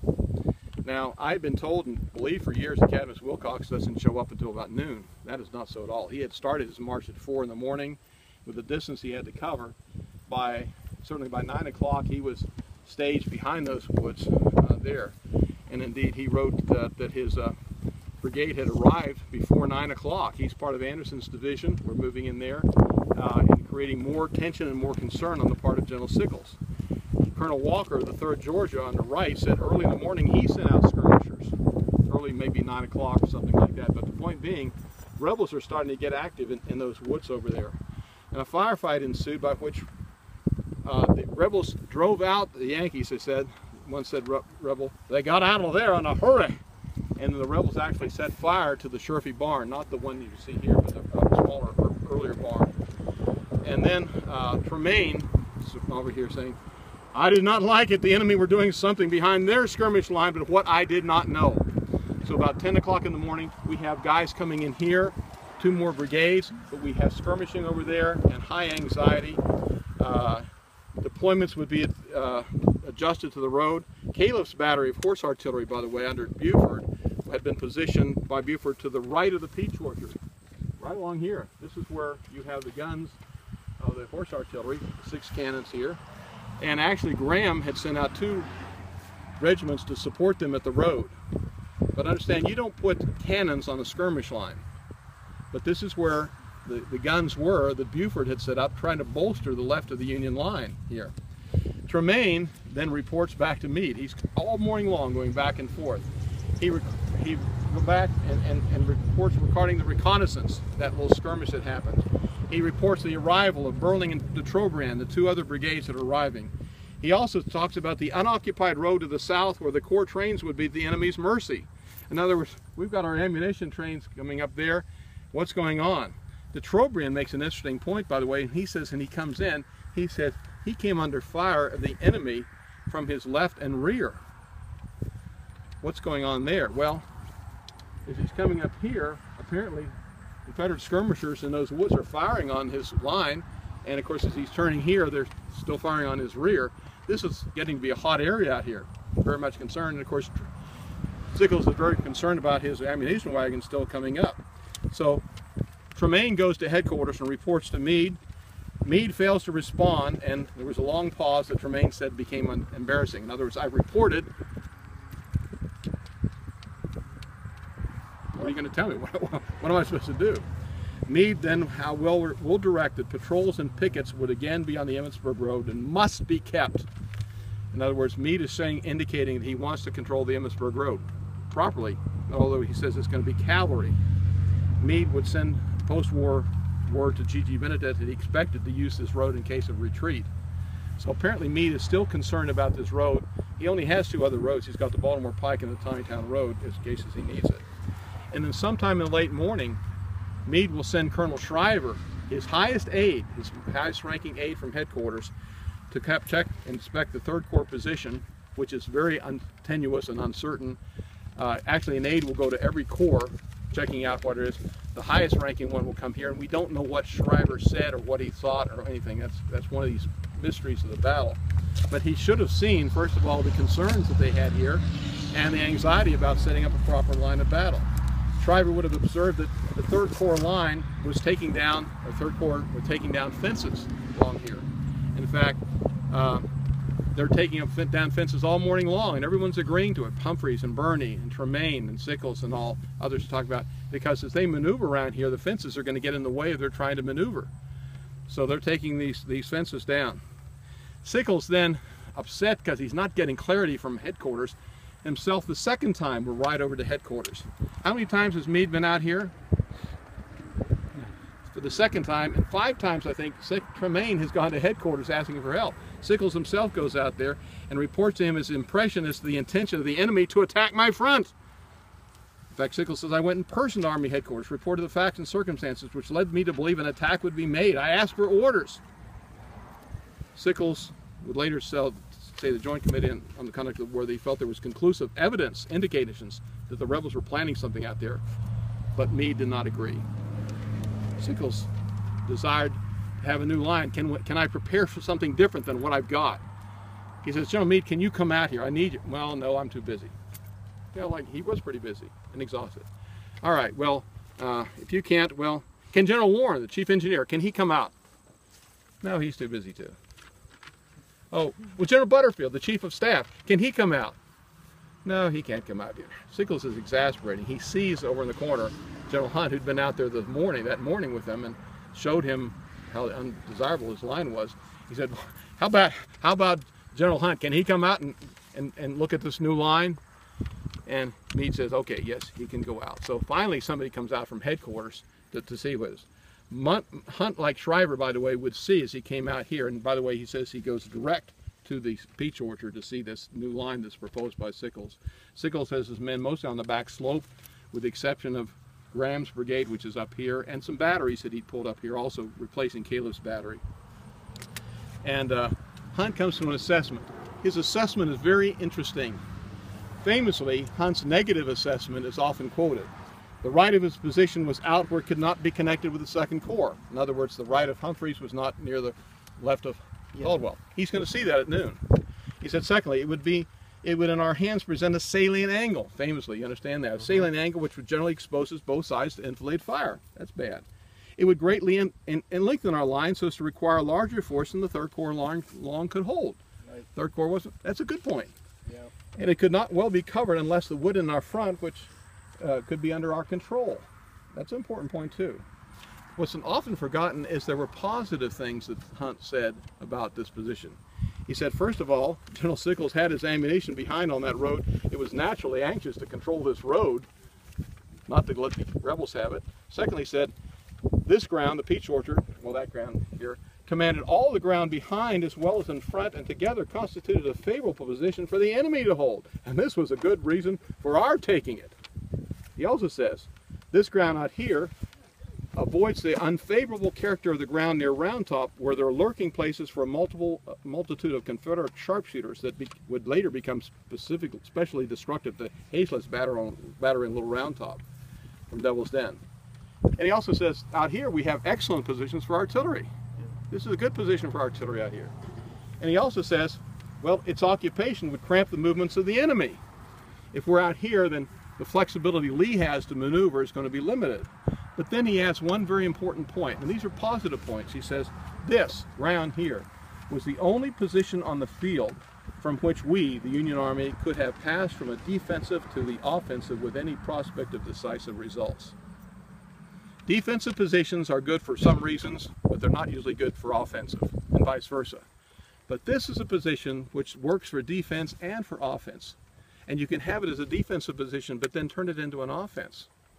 Well, Sickles will ask, well, General Hunt, is General Meade planning to attack or defend? It's a basic, good question. You're the chief of artillery. Tell me, what's the commander? And he says, well, you know, I don't know. This confusion, and of course there's been clues in both directions. It's very important, I think, for Sickles to understand what is the plan, because it's the way I deploy my forces, the way I position them, is going to be different for offense or for defense. And the kicker is that Meade will testify before Congress that in the afternoon he was planning to make an attack from his left. Now he doesn't tell Sickles that, he doesn't tell Hunt that, but he tells Congress that I was planning to attack from over here. And remember, the only position from which the Union Army could move from defense to offense is right here. But not if they're back there. Meade will actually try to make a counterattack from Little Round Top on July 3rd. It's terrible ground to try to make an attack off Little Round Top. It's just very difficult to do. This would have been possible here. Well, Sickles asked Hunt, do I have your permission then to take up this new line because you've got more pluses than minuses? He said, well, not on my authority. I will report to General Meade for his instructions. Hunt will say, I do not know General Meade's intentions, whether to occupy a line for a view to attack or defense. I just don't know, which exacerbates, I'm sure, Sickles even more. What am I supposed to do? Hunt says he returns to headquarters. He says he reports to Meade, and I supposed he would soon be out there and examine it for himself. That it would be important to do so. Does Meade come out and examine it? No. No. What was Meade thinking again? He's thinking offense and thinking from over here. He had testified that as he abandoned his attack plans on his right, that he would plan to attack here. And in fact, at 3 o'clock, he actually sends a message to Washington. We have this. The copy, the words saying, if not attacked, and I can get any positive information which will justify me, I shall attack, and attack from over here. The Meade is thinking about attacking. Buford again is gone. Sickles is over here, expecting more support. In response, by the way, to suggestions not only from Hunt, but also from Birney, they got to find out what is going on there. So a second reconnaissance will be done. It will go down the Millerstown Road into those woods and come up there. This is going to be the 3rd main augmenting U.S. sharpshooters at this time. This is the more famous reconnaissance, which is going to be at noon. Already they've been alarmed at what's happening over there, but now they've got to get a better idea. And without going into the details, there will be a firefight of about 20 minutes over there. Several dozen casualties, very significant casualties over there, which really becomes alarming because the rebels are really up to do something. That was with Wilcox over there. That was like the earlier one, also with Wilcox. And what will happen, Anderson's division, what will happen is the report will be made to Birney, to Verdun, to Sickles, and then Tremaine will go back and report to headquarters what's going on there. And then at that point, anxieties are rising very much for Sickles and for everyone. What is going on here? He will begin adjusting his line. He's going to stretch down because he's told to extend to the Round Top and occupy it if possible. Well, he extends to the Round Top. He doesn't get to the Round Top. He gets to the Devil's Den. That's as far as he gets. But he's expecting more men to come up, more support for him. He's got men down there, and he's got this salient where he's taken over the mission that Birney had, trying to hold this position out here and trying to guard the roads. He is stretched. He knows he's stretched, but he feels confident he's going to get more support here. What we have then through the early afternoon is the adjustment of troops. They're coming up clearly more into the back slope of this hill here, rather than being down marshy ground. Out of the gully, yeah, out of here, up here. And we have again already, actually a brigade and a half out by the road here. Burling's brigade, by the way, shifts positions repeatedly. As Colonel Gilkison said, well, we maneuvered some time. They're maneuvering backward, trying to get a good position, but there seems to be no good position for them. But they're very worried because the threat is growing.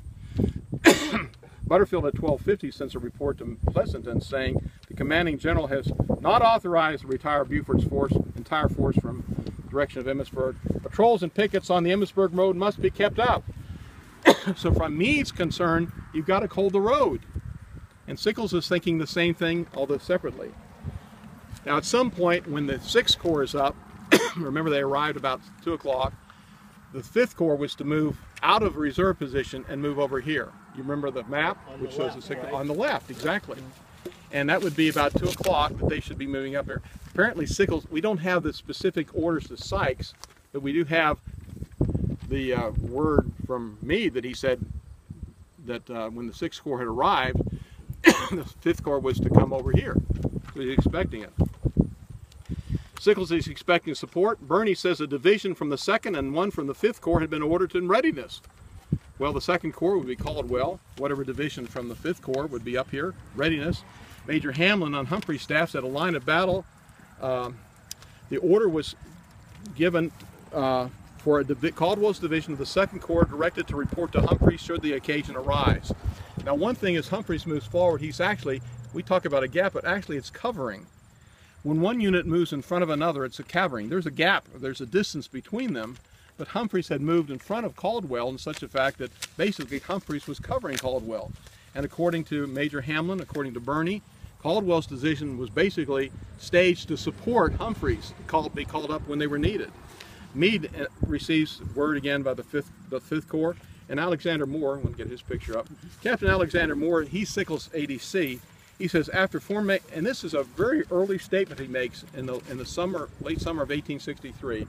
Alexander Moore, in his report, says, after the formation of Sickles' new line, coming up here on the back slope, basically somewhat along that avenue, North Sickles Avenue, where the monuments are down there, in accordance with instructions from General Meade, empowering you to call upon the 5th Corps to your left, upon the 2nd Corps to your right, for any needed reinforcements. You directed me at 2:10, keep the time in mind, 2:10 p.m., to proceed to General Sykes and request him to send a brigade to support General Birney. In other words, you should be relieved now with the 6th Corps, you should be able to do that. Sykes hesitates. In fact, Captain Moore said, General Sykes informed me that he'd rather not send a brigade at once, that he would do so if the necessity arose. If they notified him of the necessity, he would send somebody else. Sykes doesn't think it's necessary to come up. Sickles is thinking it's necessary. He's sending men back trying to bring up this. Tremaine, meanwhile, goes again to Meade's headquarters, alerting him to what's going on here. He reports the opinion of General Sickles that more artillery than he had could be usefully posted to meet the attack that was expected. Meade responds by rolling his eyes and says, generals are always expecting attacks on their front. Well, guess what? Sickles was right in expecting it. Tremaine, expecting orders and support, waits there again. This time he says, I felt frosted. I've given this report, I'm expecting feedback, and none comes. I think, by the way, Meade is suffering from sleep deprivation. I don't think he's processing well. And to be fair, Meade is not altogether then ignoring his left. He had directed at 12:55, the cavalry would continue to protect the Emmitsburg Road. It's going to take a while for them to get here. He also did authorize reserve artillery to support General Sickles. That's going to be before the attack begins. Also, a division of the 2nd Corps to support Sickles. Hamlin says, again, the 2nd Corps was directed to report to you should you require its use, although the order was subsequently revoked. And a division of the 5th Corps. So Meade was authorizing certain things to happen probably because of the repeated complaints and concerns expressed by Sickles and particularly Tremaine. Sickles will later grouse about the absence of orders. He himself and twice Tremaine had asked specifically what should be done.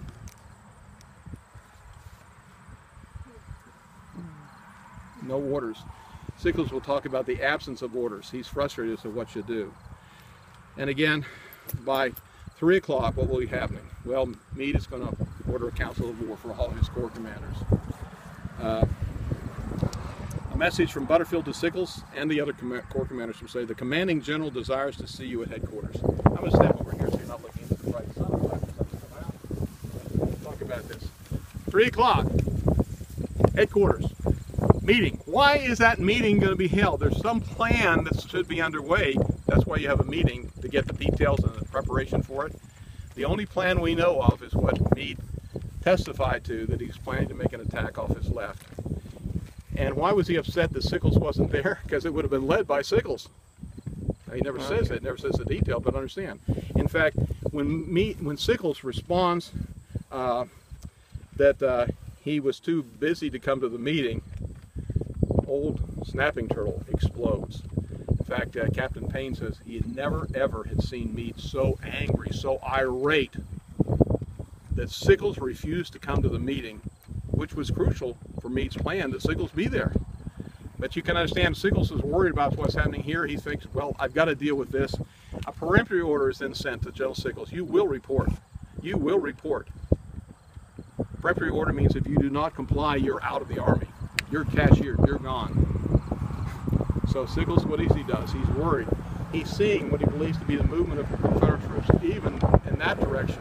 He gives instructions to Major Randolph at artillery, Captain Randolph of artillery, to watch out in the distance what may be happening. He gives General Birney responsibility in his absence for whatever may be happening here. And then Sickles will ride over to headquarters.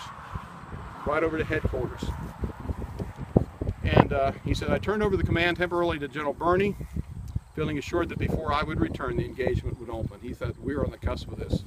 I hastened to headquarters with all speed, but before I got there, the sound of cannon announced the battle had opened. What has happened is that Captain Osborne is looking, Captain Randolph is looking down there, and he's seeing Hood's division crossing the Emmitsburg Road farther, enveloping the Union line.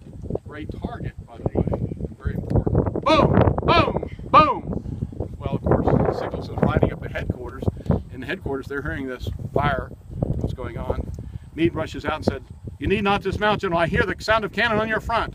Return to your command, and I will join you at once. Meade doesn't have time to saddle his horse. He actually borrows Pleasanton's horse and rides out here to follow General Meade. Meade will ride back out here.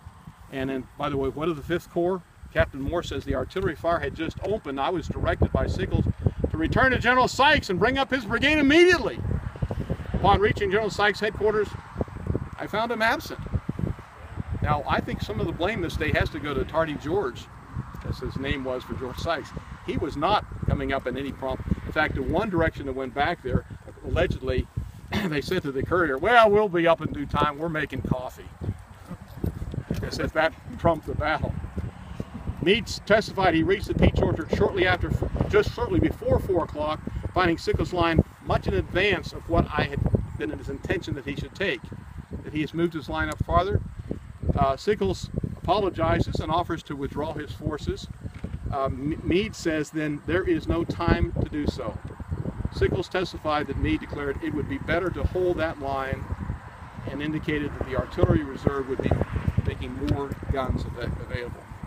And by the way, when Meade comes out here, he says he comes out here with the expectation of posting, putting into position the 5th Corps.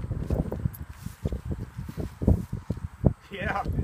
Where are they? Yeah. General Sykes, where are you? Something like that. Well, again, Meade expected it, Sickles expected it, but they're not up here. One of the points, remember, General Hunt had made, you don't have enough men. But he's expecting drawing from Sykes and also drawing from Caldwell to be able to have more men, but they're not coming up. Tremaine will say, and he's up here with them, it's interesting, he says, just after the ball opened, General Meade is out here, he agreed with Sickles and promised him support.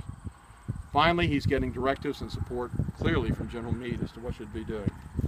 Humphreys receives then an order from General Meade, this is important, it comes from General Meade, for brief temporary movement by the flank of the 2 brigades that he has back there on the back slope, moving in that direction. General Meade orders it. And then the order is revoked and they're told to come back here. General Meade is working with Sickles at that time, ordering him into the front. Humphreys did not have his 2 brigades to the road until Meade approved them to go to the road. This is often not seen or understood too. Meade has decided, I'm going to try to fight forward.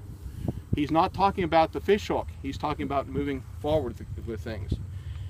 And indeed, we have Meade's sally. After he's given these instructions, Confederate guns are starting to fire, as we expected they would be. Meade's horse rears up, not his horse, but Pleasanton's horse, rears up and gallops to the rear, embarrassing to General Meade. He's holding on for dear life. He later will change horses and get on his Baldy, his favorite horse, and come back out and will be directly involved. But here's an important thing. Did Meade expect the fishhook line? Does the map indicate he expected the fishhook line? And was he trying to defend the fishhook line? The curious thing, I don't think it would have been impossible to pull back it would have been difficult. Of course, it was even more difficult to be under assault and then be collapsing. The interesting thing is, Meade, together with Hancock, will order a succession of counterattacks, leaving the fishhook line. Think about Caldwell's division, which are over there. Caldwell's division, directed by Hancock, will come up and fight in the wheat field and in Rose Woods in advance of the fishhook line. That's not by Sickles' direction, that's by Hancock and Meade. The U.S. Regulars, Ayres Division, will leave Little Round Top and drive through the Valley of Death in a counterattack. That's not Sickles' decision, that's a decision that's supported by General Meade. Crawford's division, likewise, will drive across the Plum Run Valley, leaving the line on the spine, coming across and attacking, more in the wheat field again, heavy action. Then we have Lockwood's brigade that Meade is personally leading. He leads them actually up the road that we were on. He leads them to the front as he's coming forward.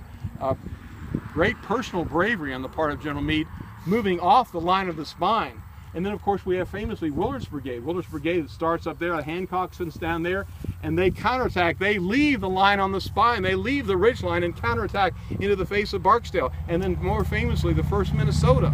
What we're seeing is through the afternoon, I can't go into details, repeatedly, one after another, Confederates are attacking and the Yankees are counterattacking, counterattacking, counterattacking.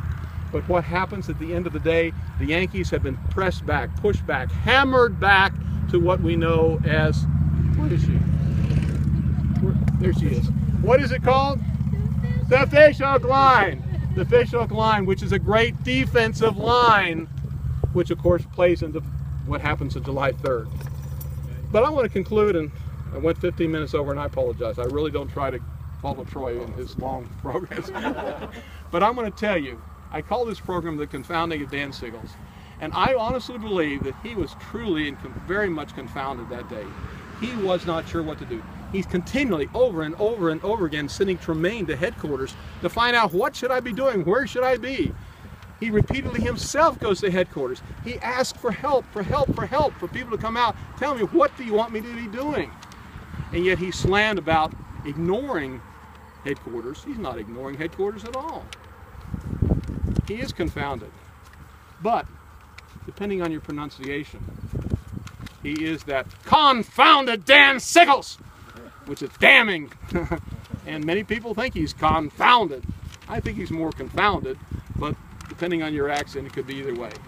I'm not trying to champion Dan Sickles. He made mistakes. He made errors. He was not sterling. But I think now, after studying this for many years, I understand more what he was doing. And it wasn't, as I often hear people saying, well, he was on Little Round Top, and stupid as he was, he moved off this grade. He was never on Little Round Top. What he was doing is trying to figure out here. Now, several of you have already mentioned the Hazel Grove thing. His last battle where he was ordered off high ground and got pounded. And I think he was probably afraid, but he never mentions Hazel Grove in defense of Gettysburg. But he expected the Confederates would come up here and they would pound him, as they did. Lee called this his desired ground, the Peach Orchard Ridge. So he could get artillery here so he could pound the Union line. Sickles was, I think, prescient as far as what Lee was thinking.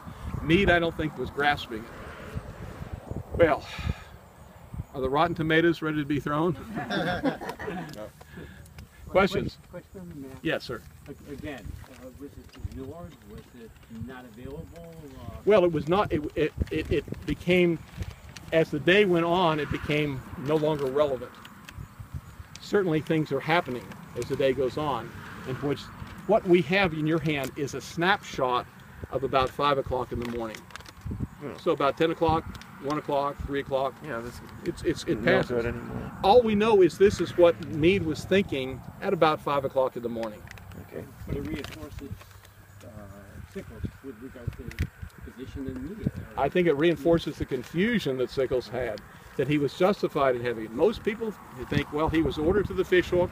Meade came up here to defend on that fishhook line, the line on the spine, and Sickles stupidly came forward. I don't think that he was seeing it that way. So what did Hunt, when he came out to talk to Sickles, did he report to me? He did report. In fact, he told Sickles, you will be expecting orders. And he also says, I expected when I reported to Meade that he would go out there personally and make the decision. But Meade, for whatever reason, and I go and again think, I don't too condemning of Meade, because I think the man was suffering from sleep deprivation. As I followed what was happening day and night, coming up to the 2nd of July, he had not got much sleep. And I don't know if you've ever had sleep deprivation, but you're not thinking clearly. Your thinking is muddled.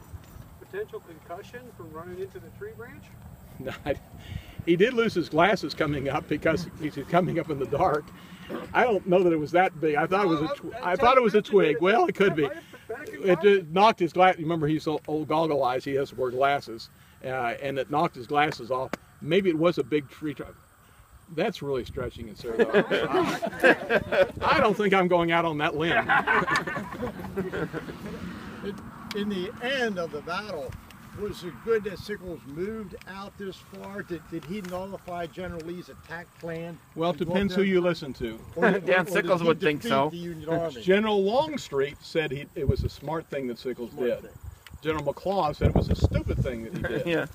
In the early part of the 20th century, one of our most famous guides, James Long here, who's a famous guide at the Battle of Gettysburg, he actually wrote about it.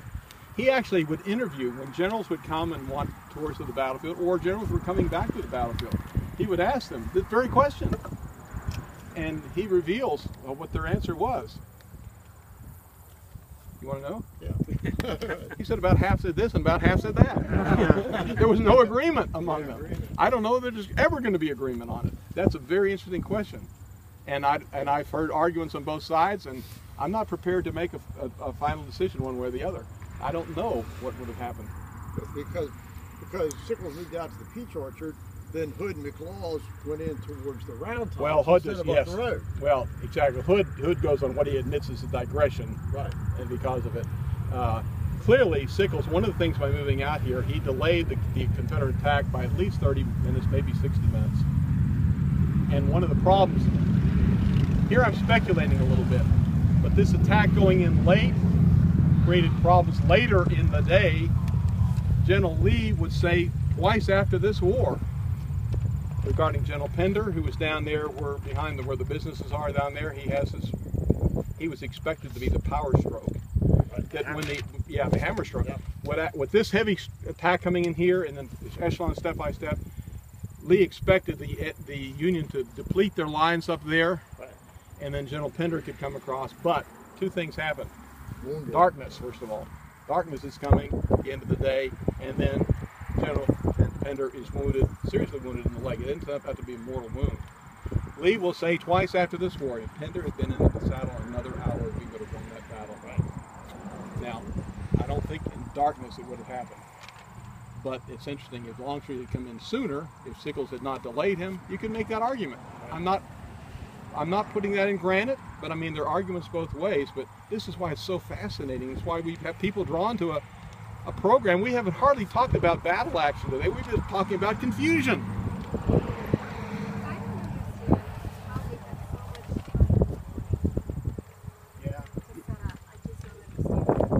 Why there's not more direction from headquarters?